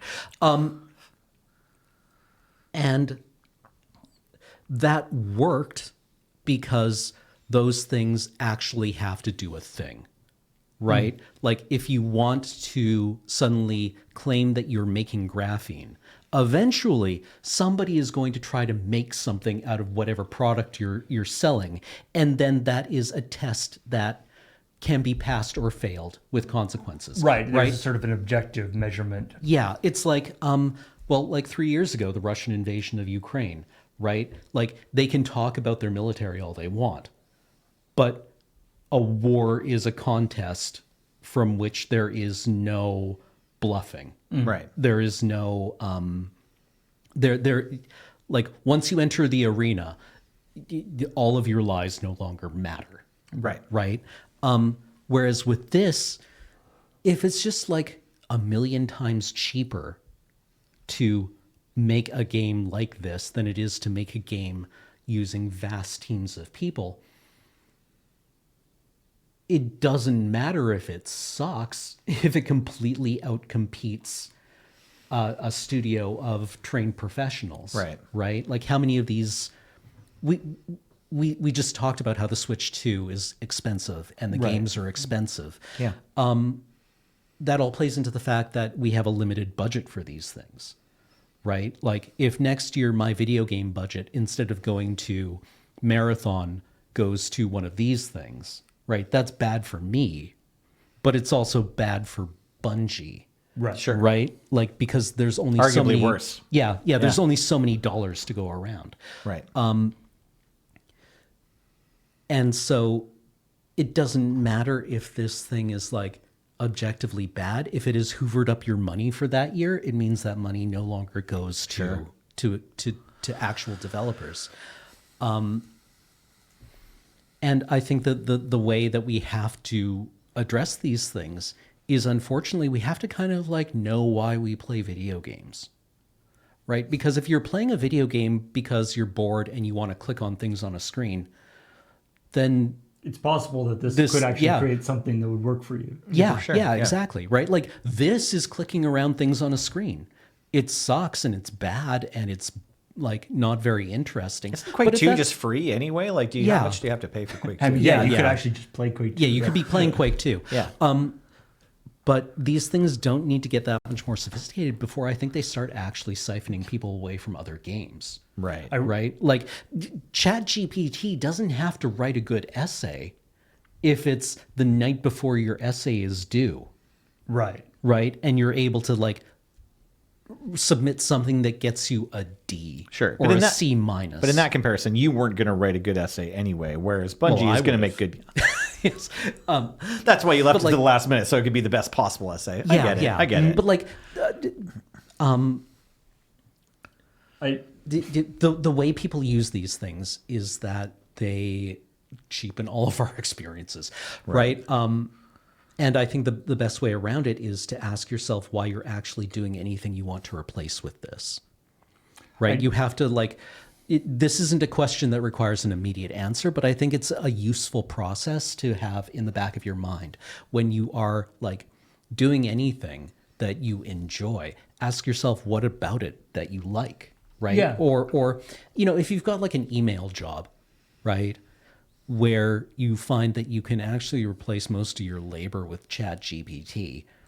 That's got to be scary as hell, right? Like you've got to be having if you're dumb as hell, you're probably having like a big brain moment where you're like, I'm just using ChatGPT to replace my entire job. Yeah, I mean, it's great unless you tell your boss about it. Yes, yeah, right? Yeah. But like, when I'm home, it's late at night and I just kind of like want to pass some time, I play Civilization, right? And that is like a very curated, carefully designed experience. And I like that, right? But maybe for other people who are not as good as me at things, I don't presume to know why people do things, but I worry that people will just get what they need out of something like this. That is... Well, you hear people talk about this with films, right? Like one of the case uses is that got passed around a lot last year was like, well, what if you could have them like you just went onto Netflix and had it make a movie for you? Right. There's a Black Mirror episode about this. From last season. Yeah. 3 years ago. Yeah. And if all you want to do is watch pixels move around on screen that is completely incoherent, then sure, I guess. Right. Sorry, the Black Mirror episode was way darker than that. But keep going. There's a game that I play a lot of it's called Creeper World. Mm-hmm. It's sort of an RTS game. Okay. And why I play so much of it is, it had like sort of a single player campaign that was fun, and it's just sort of an RTS thing where there's sort of the creeper is like sort of a sludge thing that goes everywhere, and you have to blow it up and do all this stuff.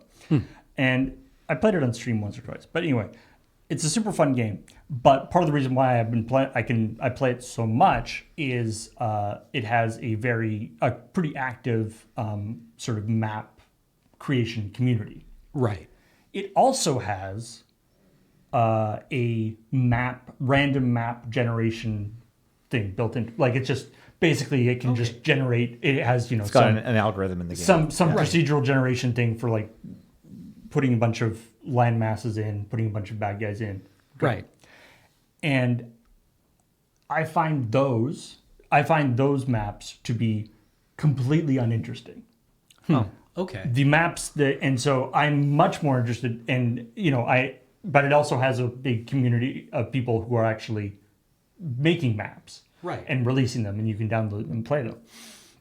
And even if they're like bad, something about That the sort human of, curation. and it's like now it's not just a map, an algorithm that's designed a map. I'm sort of pitting my ability against their map creation ability. Right. Yes.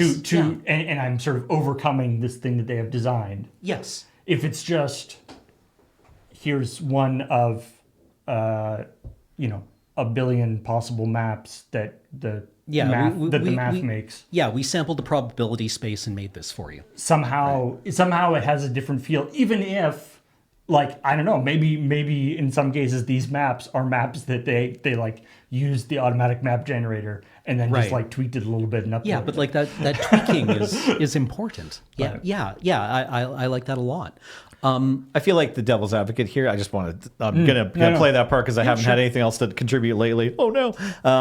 But yeah, it's like, do you think you'd be able to tell if I just went in and hit the generate map button like 10 times, then posted my maps, like here's my maps, and I put my name on them. You know what I mean? Maybe not, right? That's Right. that's an interesting aspect, right? Right. It's like Bringing it back to Plato's Cave or whatever. Yeah. Here. I don't know. Well, yeah. The other thing I was struggling with here was like writing that story was like, what's the analogy here, right? Because it's not a mechanical Turk, Right. right? Okay. It's not Plato's Cave, right? Because that's Plato's Cave is about cognition, and we're getting to kind of like that territory where you're like, well, if every time I turn on my monitor, it might just be a heap of random images, then sure, that's kind of like Plato's Cave.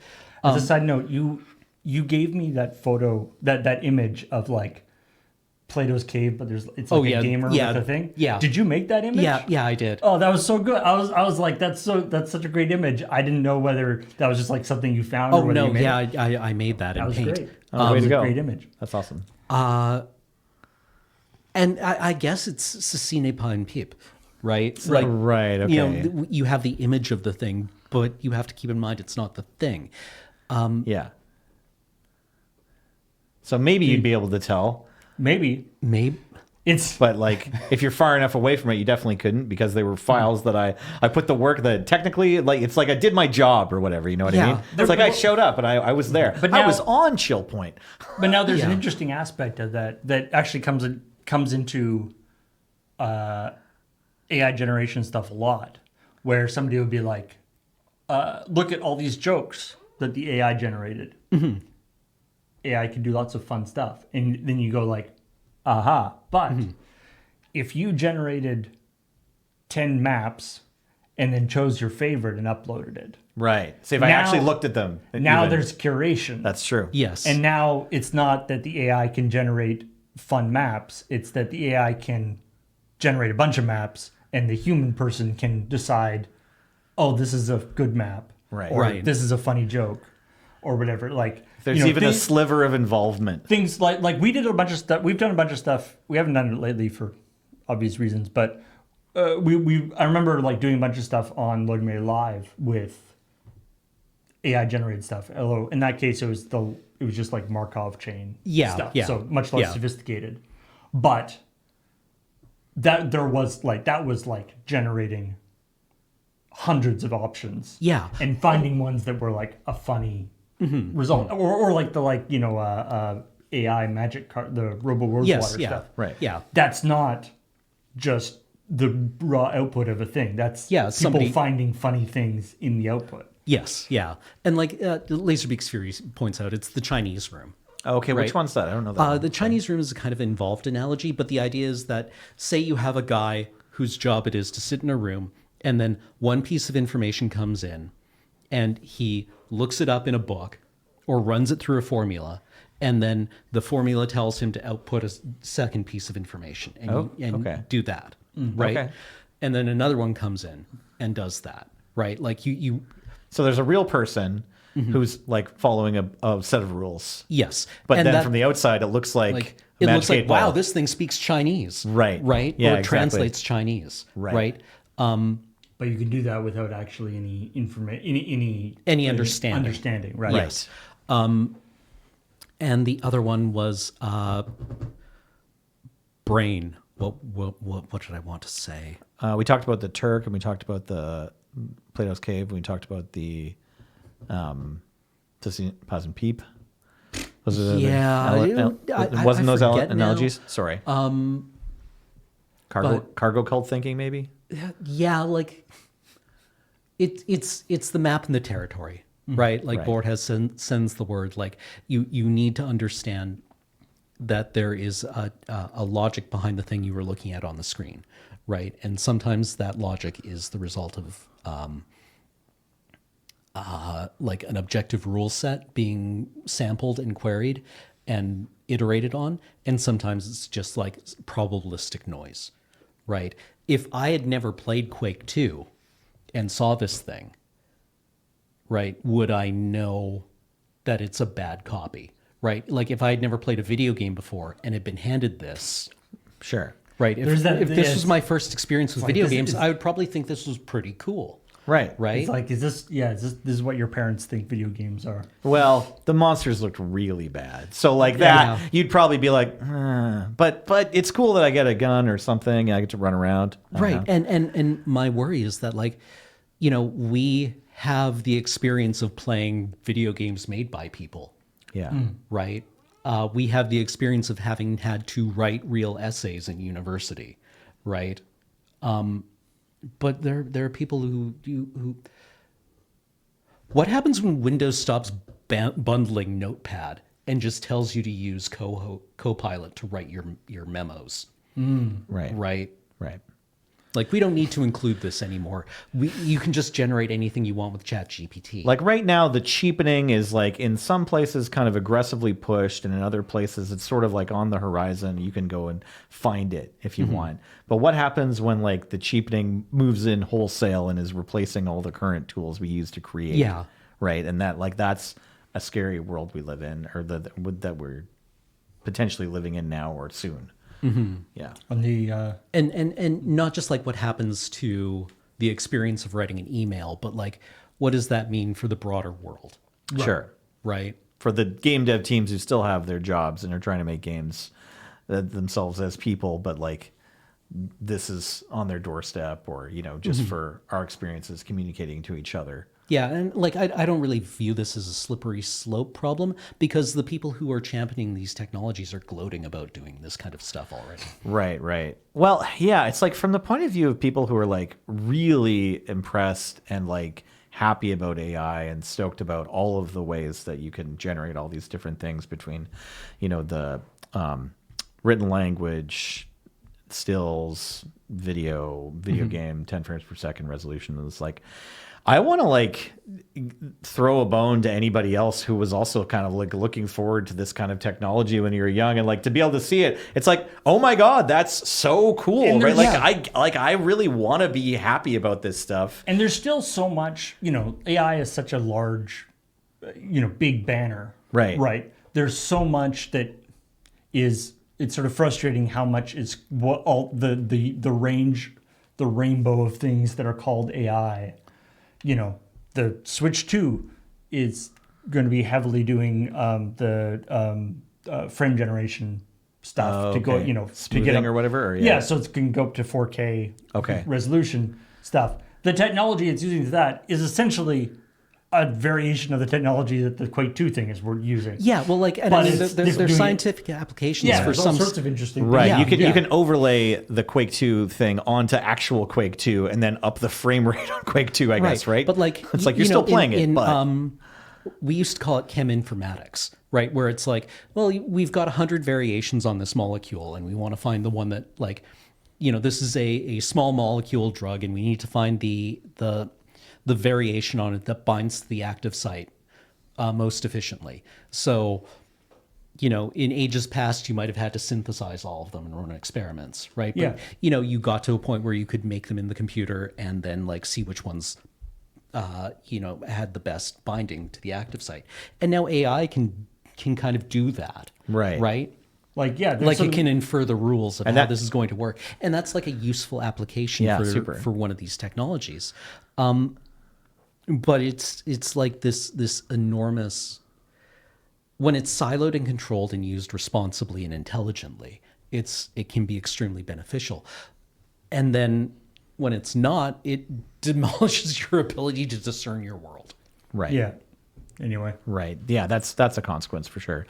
I wish that like I would love to play and experiment and it's not making art, but it's like making stuff. I would like to be one of those prompt guys, maybe who's just like, hey, like look, this is what I've been working on all week or whatever. Because I was following a bunch of them in like the early on content creation days of like AI before I found out it's like, oh, this shit is all stolen, right? Like that was my main stopper, is just like finding out that like all of these generated images, just like they're all trained on information on the internet that no one's been paid for or even acknowledged, right? Even credited. Of course, it's right? like all of that is sort of that sort of capitalism based around stuff. But yeah, but like maybe I don't know, is AI like the push we need to get? Because what if from the artist community or the like creative community or whatever, it's like if we just had basic universal income and then maybe just like like a credits page somewhere It's on like ChatGPT, yeah, like it's like stealing. maybe everyone would be fine with it. Stealing wouldn't be so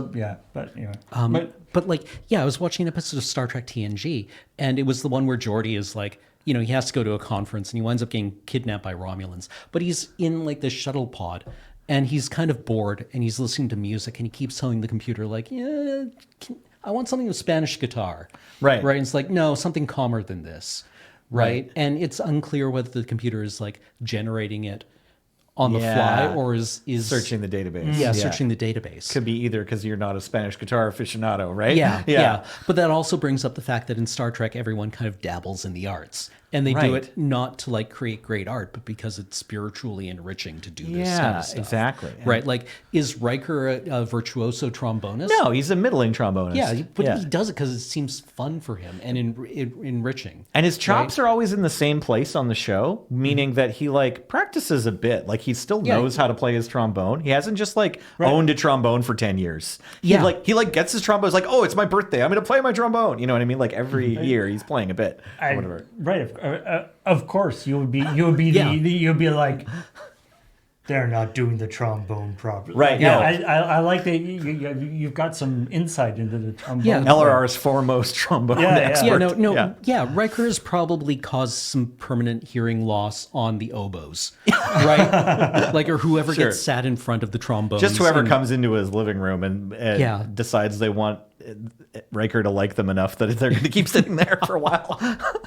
My just as one final or as a final thing with interesting stuff with you wish that there's more interesting stuff you could or things you can do. My brother works does sort of some not AI uses working with AI for like analysis of stuff. And so he's sort of in that area, and he was on his spare time. One of the things he was messing around with was trying to get an AI sort of chat GPT. I don't know what the actual engine he was using, but trying to get a text-based thing to talk like Max Headroom. Oh. Like the way that Max Headroom, if you don't, but character. And had this very sort of specific way of talking, and and he had a lot of trouble getting it to like make not make references that were like too late, he's like, I want you to, it's like you're from the 80s, right? So or like early 90s or whatever it was. It's like, so don't make references about things later on and all this kind of stuff, like trying to and like passing in, gave it trained it on like a bunch of the scripts from the TV show, right? And just as like a fun thing to do.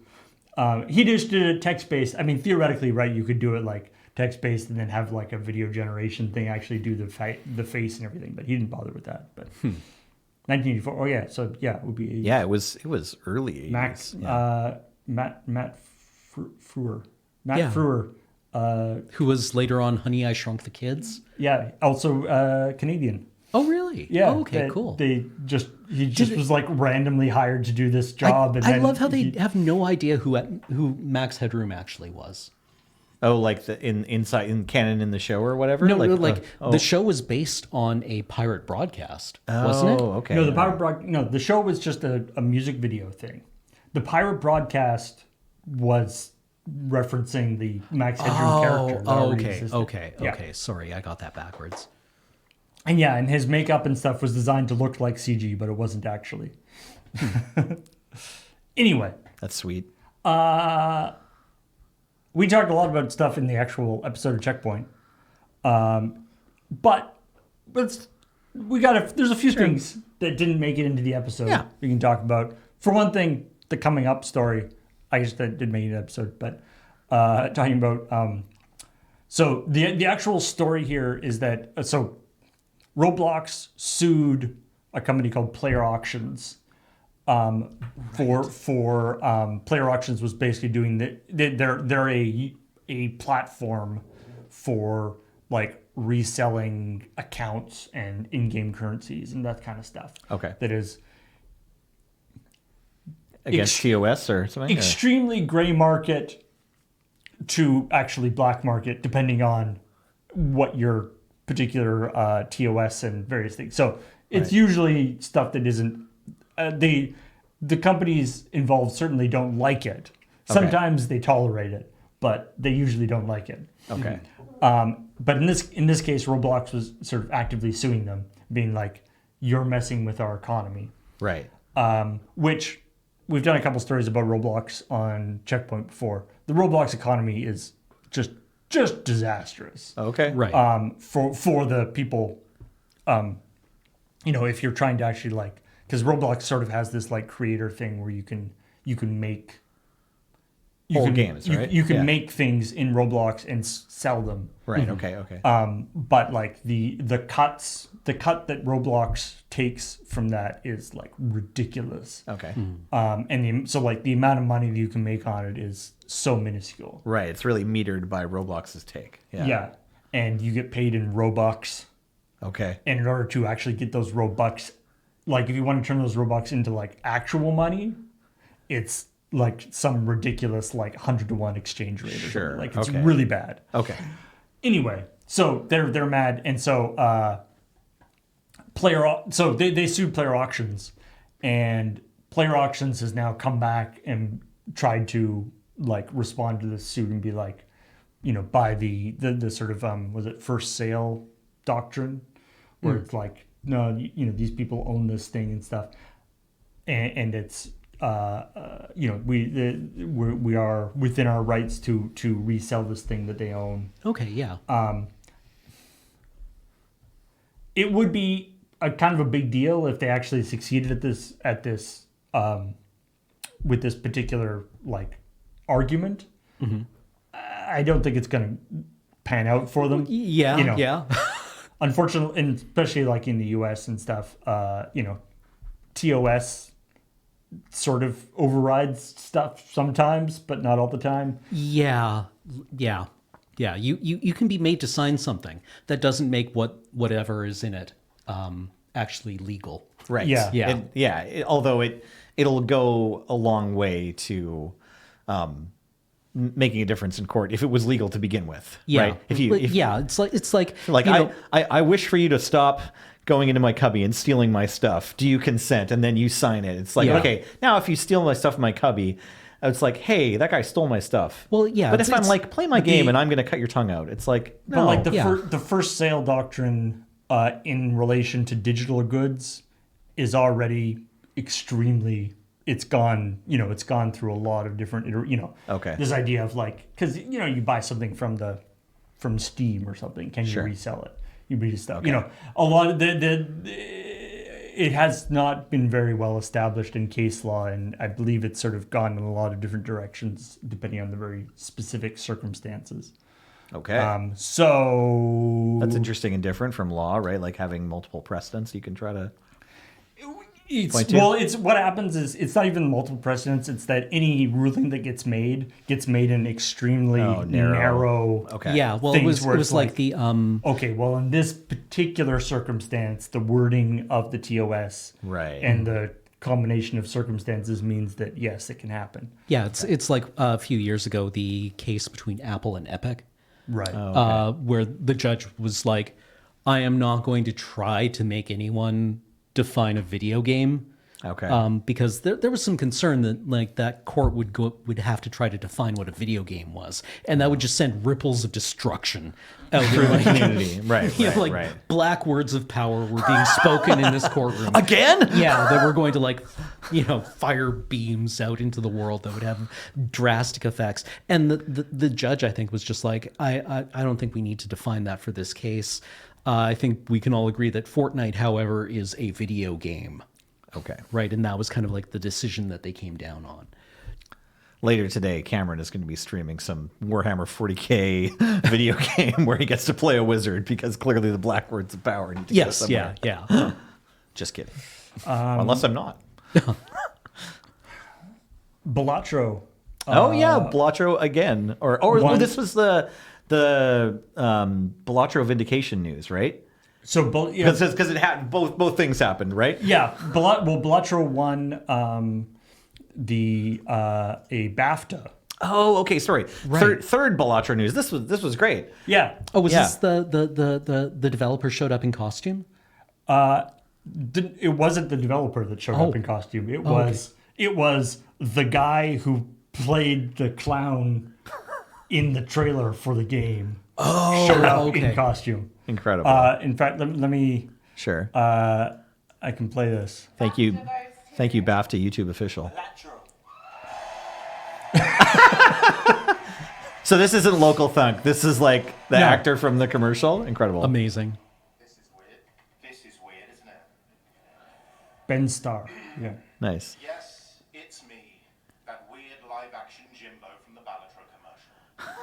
For those of you who aren't Balatro? at home, this might be a rather It's confusing, Balatro? suspiciously arousing moment. It's voice- Balatro? Don't fight the feeling. Jokers have full sets now. But wait, Ben didn't make that game. Why is he up here? I hear you say. Like It's, yeah. Nice.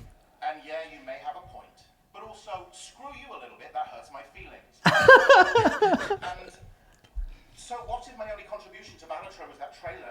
Balatro. For a few seconds, but I ask you this: isn't selling stuff nice? What is art in 2025? Oh my God, we're going full circle. Vessel of ruthless commercial self-interest through which rich people try to make even more money. And I can say, having met him personally, local funk is really rich now. He has shoes made of gold, and he thanks you for making him that way.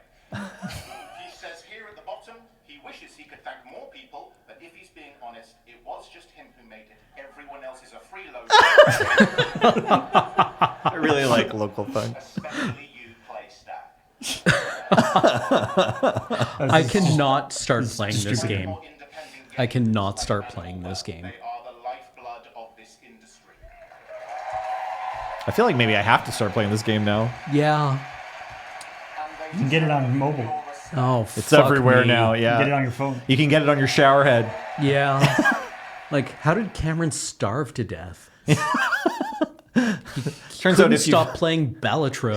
Balatro was more important than eating the next 30 meals Yeah. you're supposed to ingest. I believe we actually. I think Yeah, we might- it fulfilled all of his sim needs except for food and sleep. Then he went insane from lack of sleep and then starved to death.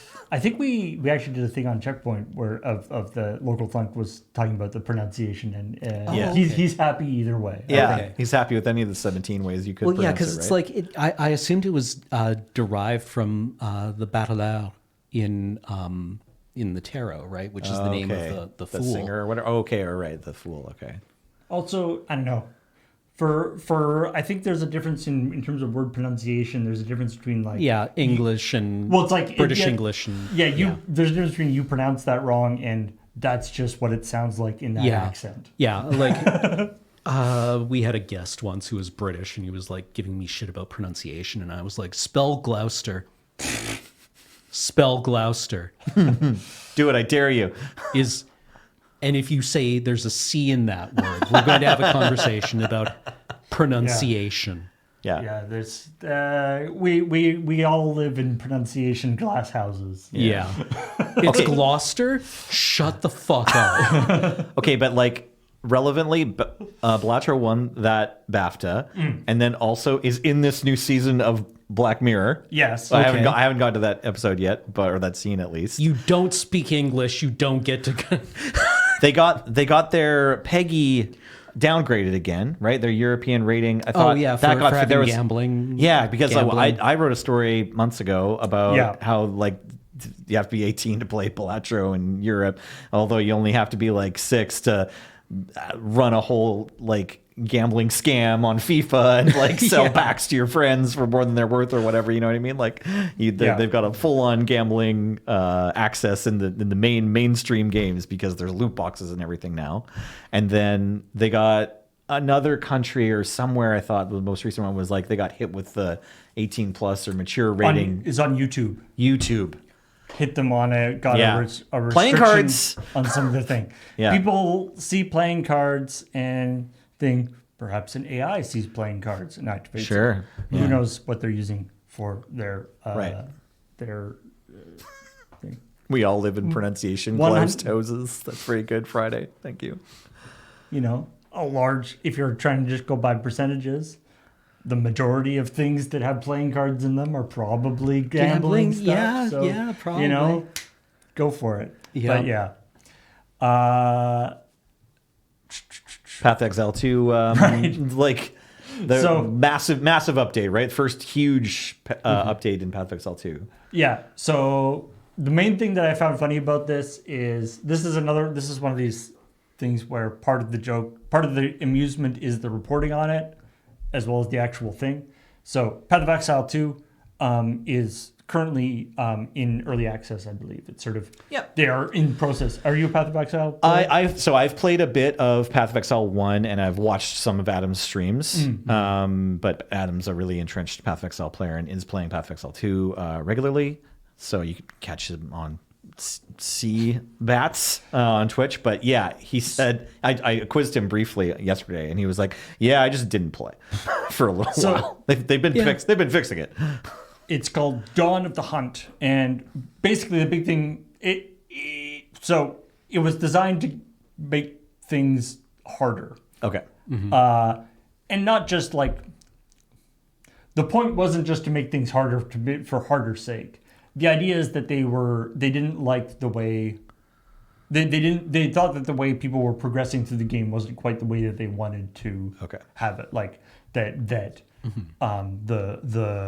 whatever. The experience was not being the communicated. difficulty curve wasn't how they wanted it. Okay.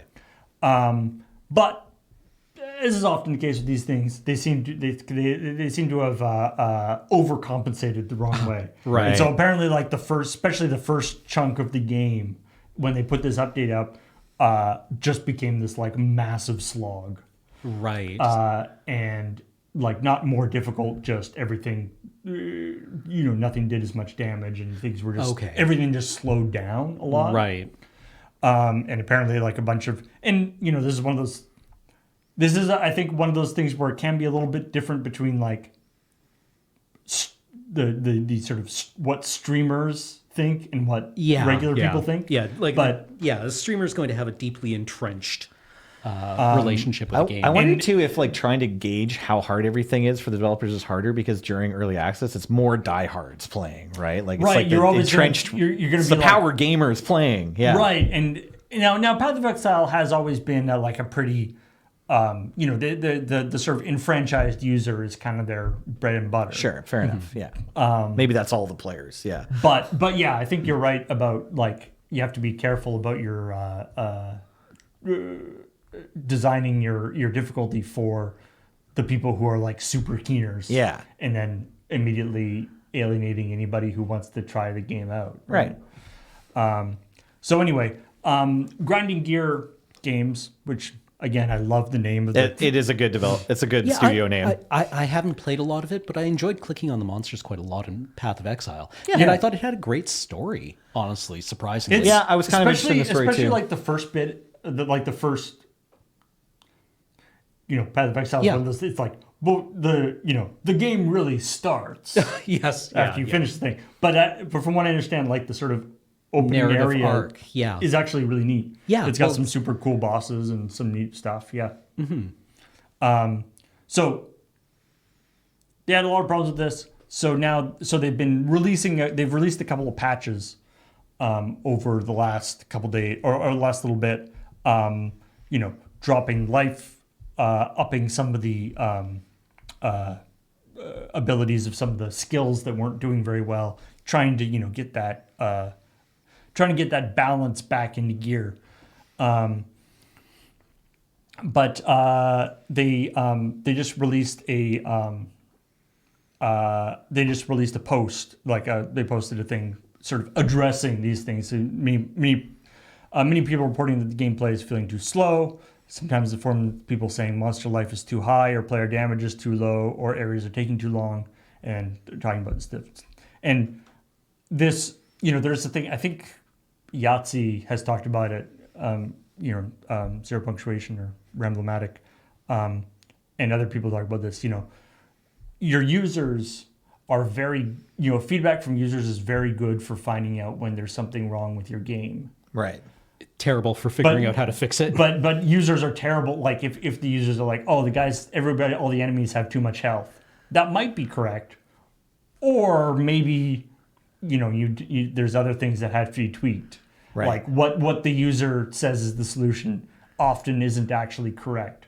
But the feedback that there is a problem there is valuable. Okay. But Yeah, well, it was like, troubleshooting with Desert Bus, right? I remember Lag. you saying lag. yeah, lag. Chat, There's a bunch- suddenly chat scrolling by with lag could mean about 75 million different things. Yeah. It's good to know that there's something wrong, Right. but yeah. So anyway, they make a bunch of changes. The thing that I found most funny about this is, one of these great reporting things.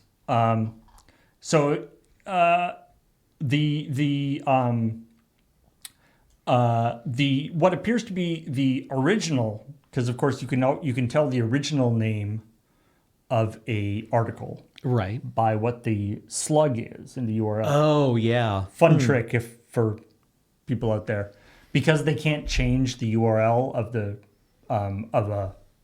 a article without breaking links to it. Right, yes. The first title for a thing will usually be the slug of it. Right. So in this case, the slug for this is Path of Exile 2 Dawn of the Hunt Rebalance Fix Update. Very Very generic. very just straightforward. The current title, the current name for this article is "We are firing from the hip a lot here. Path of Exile 2 devs address its most disastrous update." When I marked this as a story to look at, the title was "There were some blatant fuck-ups. Path of Exile 2 devs address its most disastrous update." Yeah, fair. Yeah. Oh man. So Real. Yeah. It went through a few revisions. Honestly, admitting to every game studio is gonna fuck up. Being able to tell a game journalist that you've made some fuck ups at your game studio as a game dev or senior game dev or supervisor or program runner or whatever, any of those jobs where they would end up talking to an interviewer. It's kudos. I don't know. I respect that. Doesn't make me want to play Path Exile any less. Yeah, no, it strikes me as a very kind of Kiwi formulation of it, because it's they're from New Zealand, right? Yeah, I think so. Yeah, New Zealand. But that just strikes Kathleen once told me that a previous prime minister of New Zealand made a bunch of news internationally, which is a rare event. Sure, if you're yeah, from New Zealand, not that often. But I think he commented that he was asked about people emigrating to Australia from New Zealand, and he said, "Yeah, no, it's great. It increases the average IQ of both countries." Wow. Nice. Yeah, Yeah. right. Which is just like, Yeah, that is a holy pretty. shit, buddy. You just have it there like a katana. Yeah, Yeah, I do. yeah, like, it's a pretty sick burn. yeah. He just says that, and suddenly the camera slices in two and falls off. Right, like. Yeah. every once in a while when especially either public figures, either people like working at like high up at a company or in politics or whatever, that thing where they sort of accidentally You say the truth. they accidentally say the thing that they're like saying to each other Yes. Right. Right. Yeah. in front of the Yeah. in front of the Yeah, cameras. in front of the normies. Yeah. That guy's name was Muldoon. Oh, nice. Classic Muldoon. That, ironically, that strikes me as a very Aussie name, but maybe I'm just like getting my Antipodean Commonwealth countries mixed up. Yeah, no, which I is don't probably know. like grievously offensive to people living in either of them. Drops that burn, and then somehow a backboard just shatters behind him. Yeah. He famously called a snap election, well, tired and emotional. Man, we've all been there. Yeah, nice. The equivalent of like drunk texting an ex at 2 Yeah, a.m. but in politics, yeah. Yep. Off Diablo likes and on to real Diablo. Yeah. Diablo 4 has beat unusual. So Diablo 4 has seasons like most games. Or Right. Most of that style of games do these days. They're coming up to season 8, which is going to be called Belial's Return. So I guess Belial went Belial's away. back, baby. Yeah, I guess so. I played Diablo 3. The funny thing about this is, in relation to the Path of Exile thing, Belial's Return will significantly increase the game's difficulty with harder monsters and new bosses to fight because players were zooming through the game a little too fast. Blizzard is going to make the experience of leveling up slower and more meaningful. Maybe they should just do a quick conference call with the Path of Exile guys. Right. Yeah, about how that's going to go over. Yeah. Like, no. Everyone's having too much fun playing our game quickly. We need to like make them feel worse at it. I mean, yeah, maybe getting through the content of your like action role-playing game adventure is like not the problem these game devs think it is, right? Yeah, Because like- like all these gamers But if play you- other games and they're definitely like finishing But- these games. Yeah. Yeah. You know? Well, like, okay, my Path of Exile experience was on the patch where they changed dramatically how healing items worked.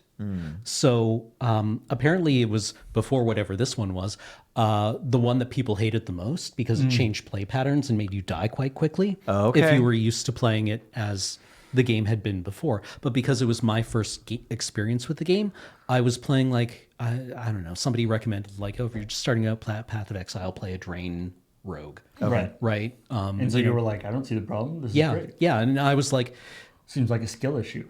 yeah, exactly. Right, 'Cause right. Yeah. I was watching people What play do it you and they mean were you're just dying? like Yeah. getting like their necromancer builds and like trying to walk through a level. Right. Like, click on, load into the map and then look at the mini map and click go here on the other end of the mini map. And, you kind of had a build that would play itself. Right. Whereas I was like Yeah. dodging behind cover and Right, yeah. it felt fun. Yeah, you were Right. playing the game for the first time wasn't what the patch or wasn't none of those people were complaining about Yeah. that experience, right? Yeah. I get it. So anyway, Diablo 4 has been, they've got this season. They've got the sort of battle pass thing, which they've been running for a while here, where you get a bunch of benefits and different things. But they say Rod Ferguson, the general manager for Diablo, he's saying that the battle pass system is antiquated now. Apparently, he's praised Call of Duty's open-ended battle pass system, where you choose what order you want the rewards in and stuff. So he's not saying the battle pass system is antiquated. He's saying we could get more money from people with Yeah. a different battle pass. Right. Yeah. Like, what if your battle pass, instead of awarding rewards to you upon unlocks for time played or accomplishments made, or generating XP in game, awarded you a currency, and you use that currency in order to buy the unlocks you wanted. But what if hear Hear me out. You could Hear me also out. buy that currency for currency. Yeah. Man. Like, okay, that was an emotional roller coaster of hearing somebody say, well, the battle pass system is obsolete now. I was Right. like, okay, interesting. Yeah, your hopes were so high for a second. Yeah. Yeah, it's like, they were what we'd floating like above to the do is pitfall move over spikes. to Call of Duty, like, oh, God. Yeah. Yeah, I feel It like dove so quick. the days of massive blowback when Diablo really introduced the real money auction house. Yeah, wow. And Isn't that quaint? Such massive blowback that they had to remove it. Yeah. Those days have passed. Yeah. Right. They have. That wouldn't even be newsworthy now. I think or whatever. I think there is a real money auction house now. I think they did sneak it back in. I don't. Yeah, at some I mean, point. it wouldn't be feature complete without it at this point, right? Sure. Like, you've got it in Roblox. was the- Kids have been trained to want it. What was that short story of how that all went? Because I remember playing Diablo 3. There was going to be a real money auction house, but I actually like played it at launch, and I don't think the real money auction house was It's- like live yet or something. And I definitely I think that was a big thing for Okay. Diablo 4. I think Okay. they launched with it, and Okay. then everyone got so mad at it that they removed it. was it think just buggy? Because I never like grinded to the it point where I wasn't? had It wasn't top that it gear was. that I would I don't. sell. I don't think Yeah. even that it was buggy. It was just Okay. that it was.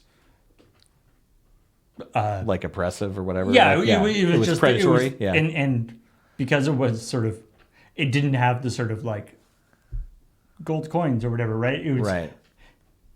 You know, you go like when you can actually see the price of things, Right. It sort of is like Right. Everyone just Oh, balks at spending $300 for a cool sword. Diablo 3 launched with it and it went away quickly. Oh, is that what it was? Maybe I probably didn't play on release day or whatever. Maybe I played like shortly after it went away or something. I don't remember ever interacting Right. with it. Yeah. Actually, yeah.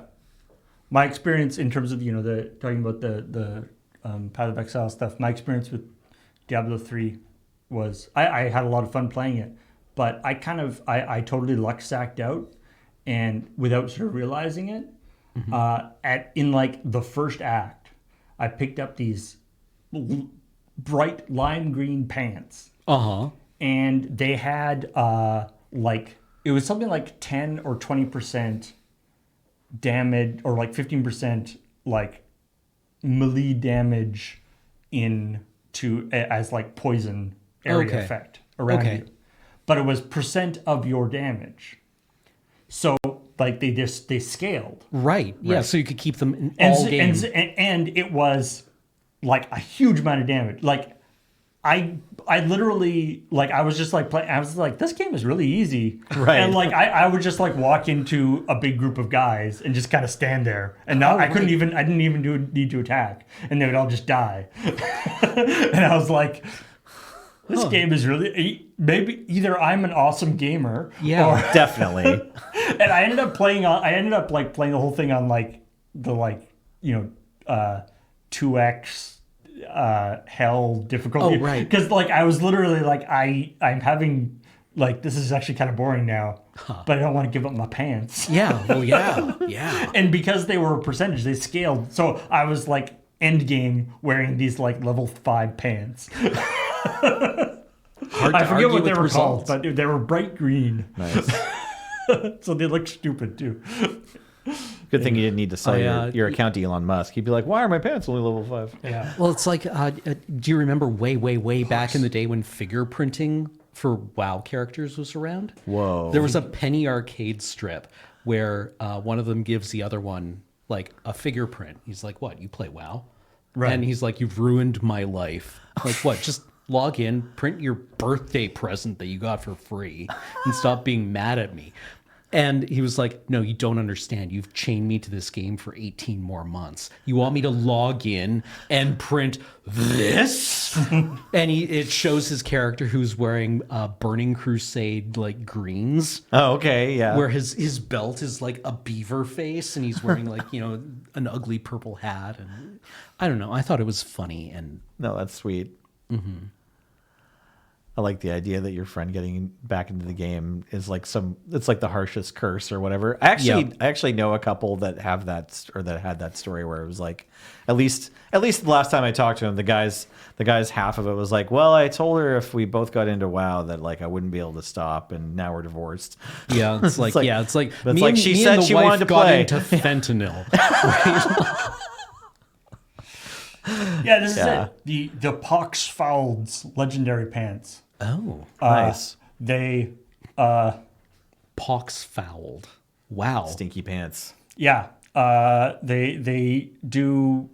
Yeah,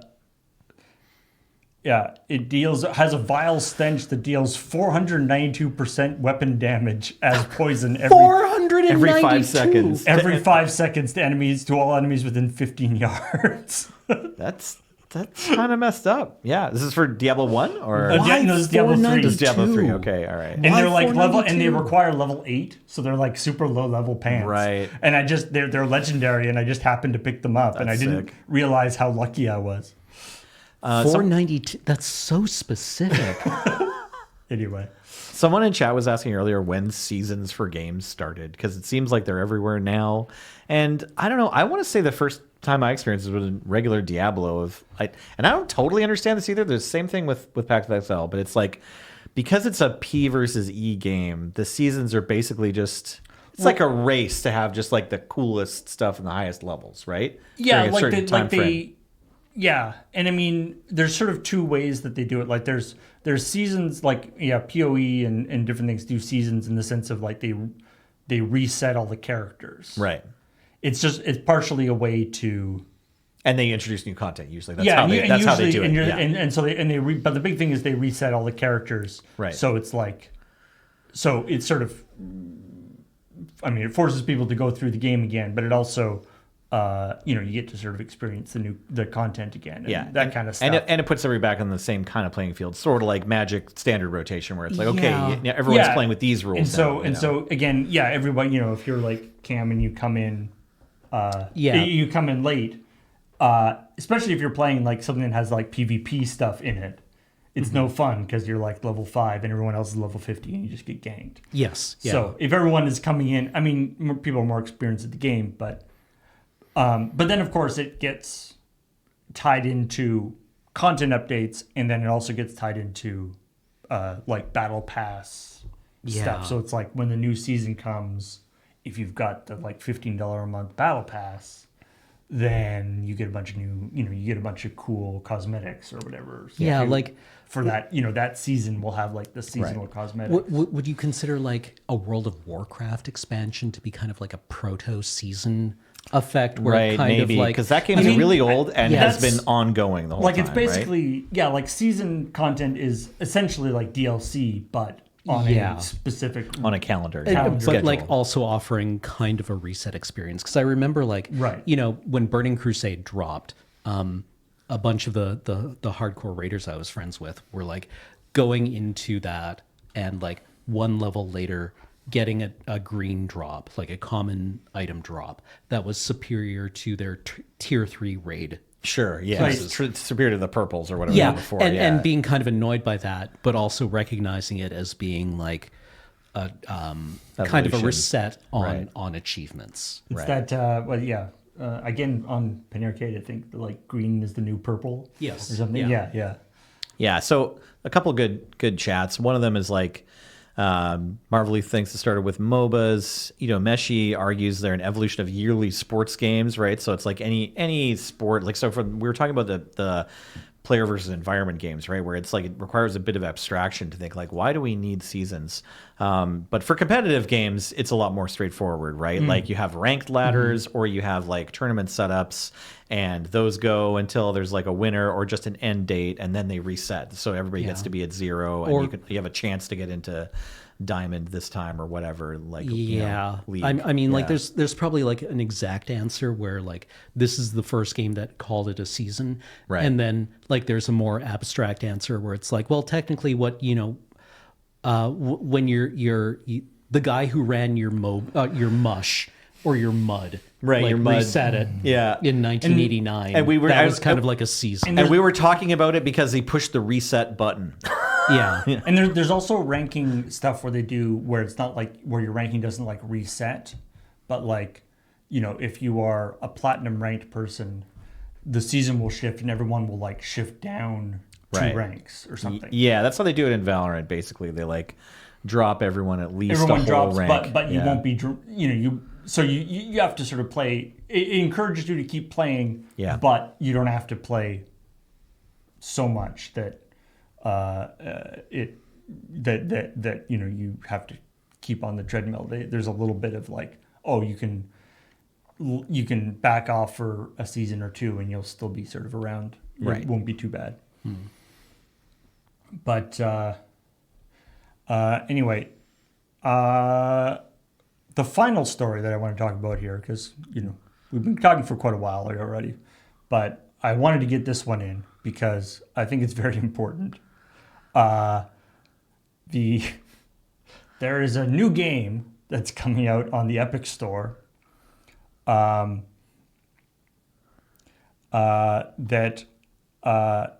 is. Let me just open up the link here. I believe it is just called Giantess Playground. It is a simulation game where you are a giant lady walking around a city destroying buildings and things. Attack the killer 50-foot woman. Yes. Well, And there are many different giant ladies that you can be. congratulations to the first video game to make $1 trillion. The main reason why it's in, like, there's an article written about this. The main reason is that it was like retweeted by Tim Sweeney, the CEO of Epic, Right, yeah. talking about how excited he is about this game. Sure, why not? Yeah, man. You fly your freak flag. I don't like this is pretty mild, I suppose, by the standards. Yeah, of it seems somewhat tame. It's called Giantess Playground. It does require me to put in an age verification thing, which, there's that. Wow. The key art is just a giant stiletto heel. Yeah, in front of Hey, the hey, like Chrysler building or whatever. Yeah. Yeah, skyscraper background, giant heeled shoe. Stomp as a towering giantess or scamper as a tiny citizen in a city-based destruction sandbox game. So yeah, you can walk around, smush things. It's got different play modes. It's an early access game currently. Play your way, hide and seek, hunt those sneaky citizens, or duck into the shadows and outwit a skyscraper-sized foe. Sandbox mode. Or rampage mode, stomp against the clock, and grow with as you destroy things, you get larger. Developer aggressive mastery. Yikes. So yeah, Yeah. Is Why this gonna not? be like GTA where like she starts to like the camera's on the girl and she's like getting a phone call about a job or whatever? It's like, yeah, no problem. I can be there. I can pick them up. Yeah, I can take care of that for you, Johnny. And then you close and you see that she's gigantic and then she's like stomping over, like grabbing someone who owes her money and like eating them or whatever. Like I mean, that would be pretty the, awesome. The feet in this game, are Right. going to be the most lovingly rendered like objects in a video game ever. If they want to make their money. Can I upload my own character in animations? Custom content is not rated, so it is not at your own risk. You must follow all legal and copyright laws, or your license to use Giantess Playground will be retroactively revoked. Please do not put. So what you're saying is not a no. Yeah. Menus are exposed to allow for import of custom characters and animations. Okay, great. That's on the FAQ officially from Epic. So Yeah. they've seen your question to, enter Lady Gaga and Chapel Roan as giant women that are going to stomp around. And they have said, don't let us find out about it. Yeah. Miku mode is a go, Kumbalax. Yeah, that's right. Apparently, there are, I believe, in the thing that I think there might be already loaded in like some VTubers and stuff. So, Natch. Well, that's weird. Early but access indicates the game is still in active full-time development and will evolve. Once the evolution has completed, we will move to a finished release in the Epic Store. Saving is currently not in the game and may be added in the future. maybe. Yeah. We'll see. That might be one of the modes. How The can I name help? of the game again is Giantess Playground. How can I help? We are looking for financial support to accelerate our development along with brands and intellectual property partnerships. Do you represent a giant woman? Perhaps. Isn't this the same company that makes Fortnite? Aren't they going to be okay for like I feel brand like deals? they've got some brand deals. I mean, Chapel Roan has literally just got added to Fortnite. Oh, did she? I heard Sabrina Carpenter did, but I had like Oh covered- no! Yeah, it was It's Sabrina Sabrina Carpenter. Carpenter. No, Serena- Chapel I thought- Roan wants to be added. Right. Like, and Yeah. I did. She said in an there's interview. Yeah. Right, there's a story about her wanting to be added. Yeah, but she hasn't. Yeah, but actually, Yeah. Sabrina So Carpenter, Sabrina just Carpenter got just got added. added, Yeah, yeah. so I'm which, sure like, Chapel yeah, Roan's I think- steamed about that. Yeah, Chapel Roan is just like, what the fuck? yeah. Nicki Minaj and Am I nothing to you people? and Lady Gaga have also been added. Yeah, Oh, like nice, okay. I mean, they're clearly chasing Taylor Swift, Right. right? Well, do they have Beyonce yet too, or like Yeah, Queen Bee. I mean, Anyway, there's going to be some pretty incredible concerts in Fortnite I mean, this year. okay, like we all know that every character from Overwatch and Marvel Rivals is going to get scraped and put into this, right? Giant, Yeah, giant like- squirrel girl. Yeah, Emma Frost. Yeah, yeah, for sure. Sue. Psylocke. Yeah, Yeah. yeah. This is the final video game. This is the last video game that will ever be made after this. Like, it's surprising it's taking this long for them to figure it out. yeah. Anyway, I think that is all of the stuff that I want to talk about today. But if you haven't seen the episode of ChillPoint that we did, you should. It's really good. Nelson wrote a great story. Cameron wrote a great story. Cameron also delivered his story. Because we're like, you know what? Yeah. Cameron needs to actually deliver this story. We were like, I don't think any of us could actually do this story justice. So, Well, I was happy to be asked. I need to stop disassembling the table. Yeah. Got it in one take too. I was happy. yeah. Nice. And that's, of course, up on our YouTube channel, youtube.com/LRVG is our video game channel. And you can also support the whole Loading Ready Run thing by becoming a member on the video game channel. Obviously, Patreon, and all the other many ways you can give us money. If you choose to be a member on the video game channel, you will get your name right in the credits of ChillPoint, though, which is kind of nice. So yeah, thanks everybody for joining us, and we will talk to y'all later. Bye.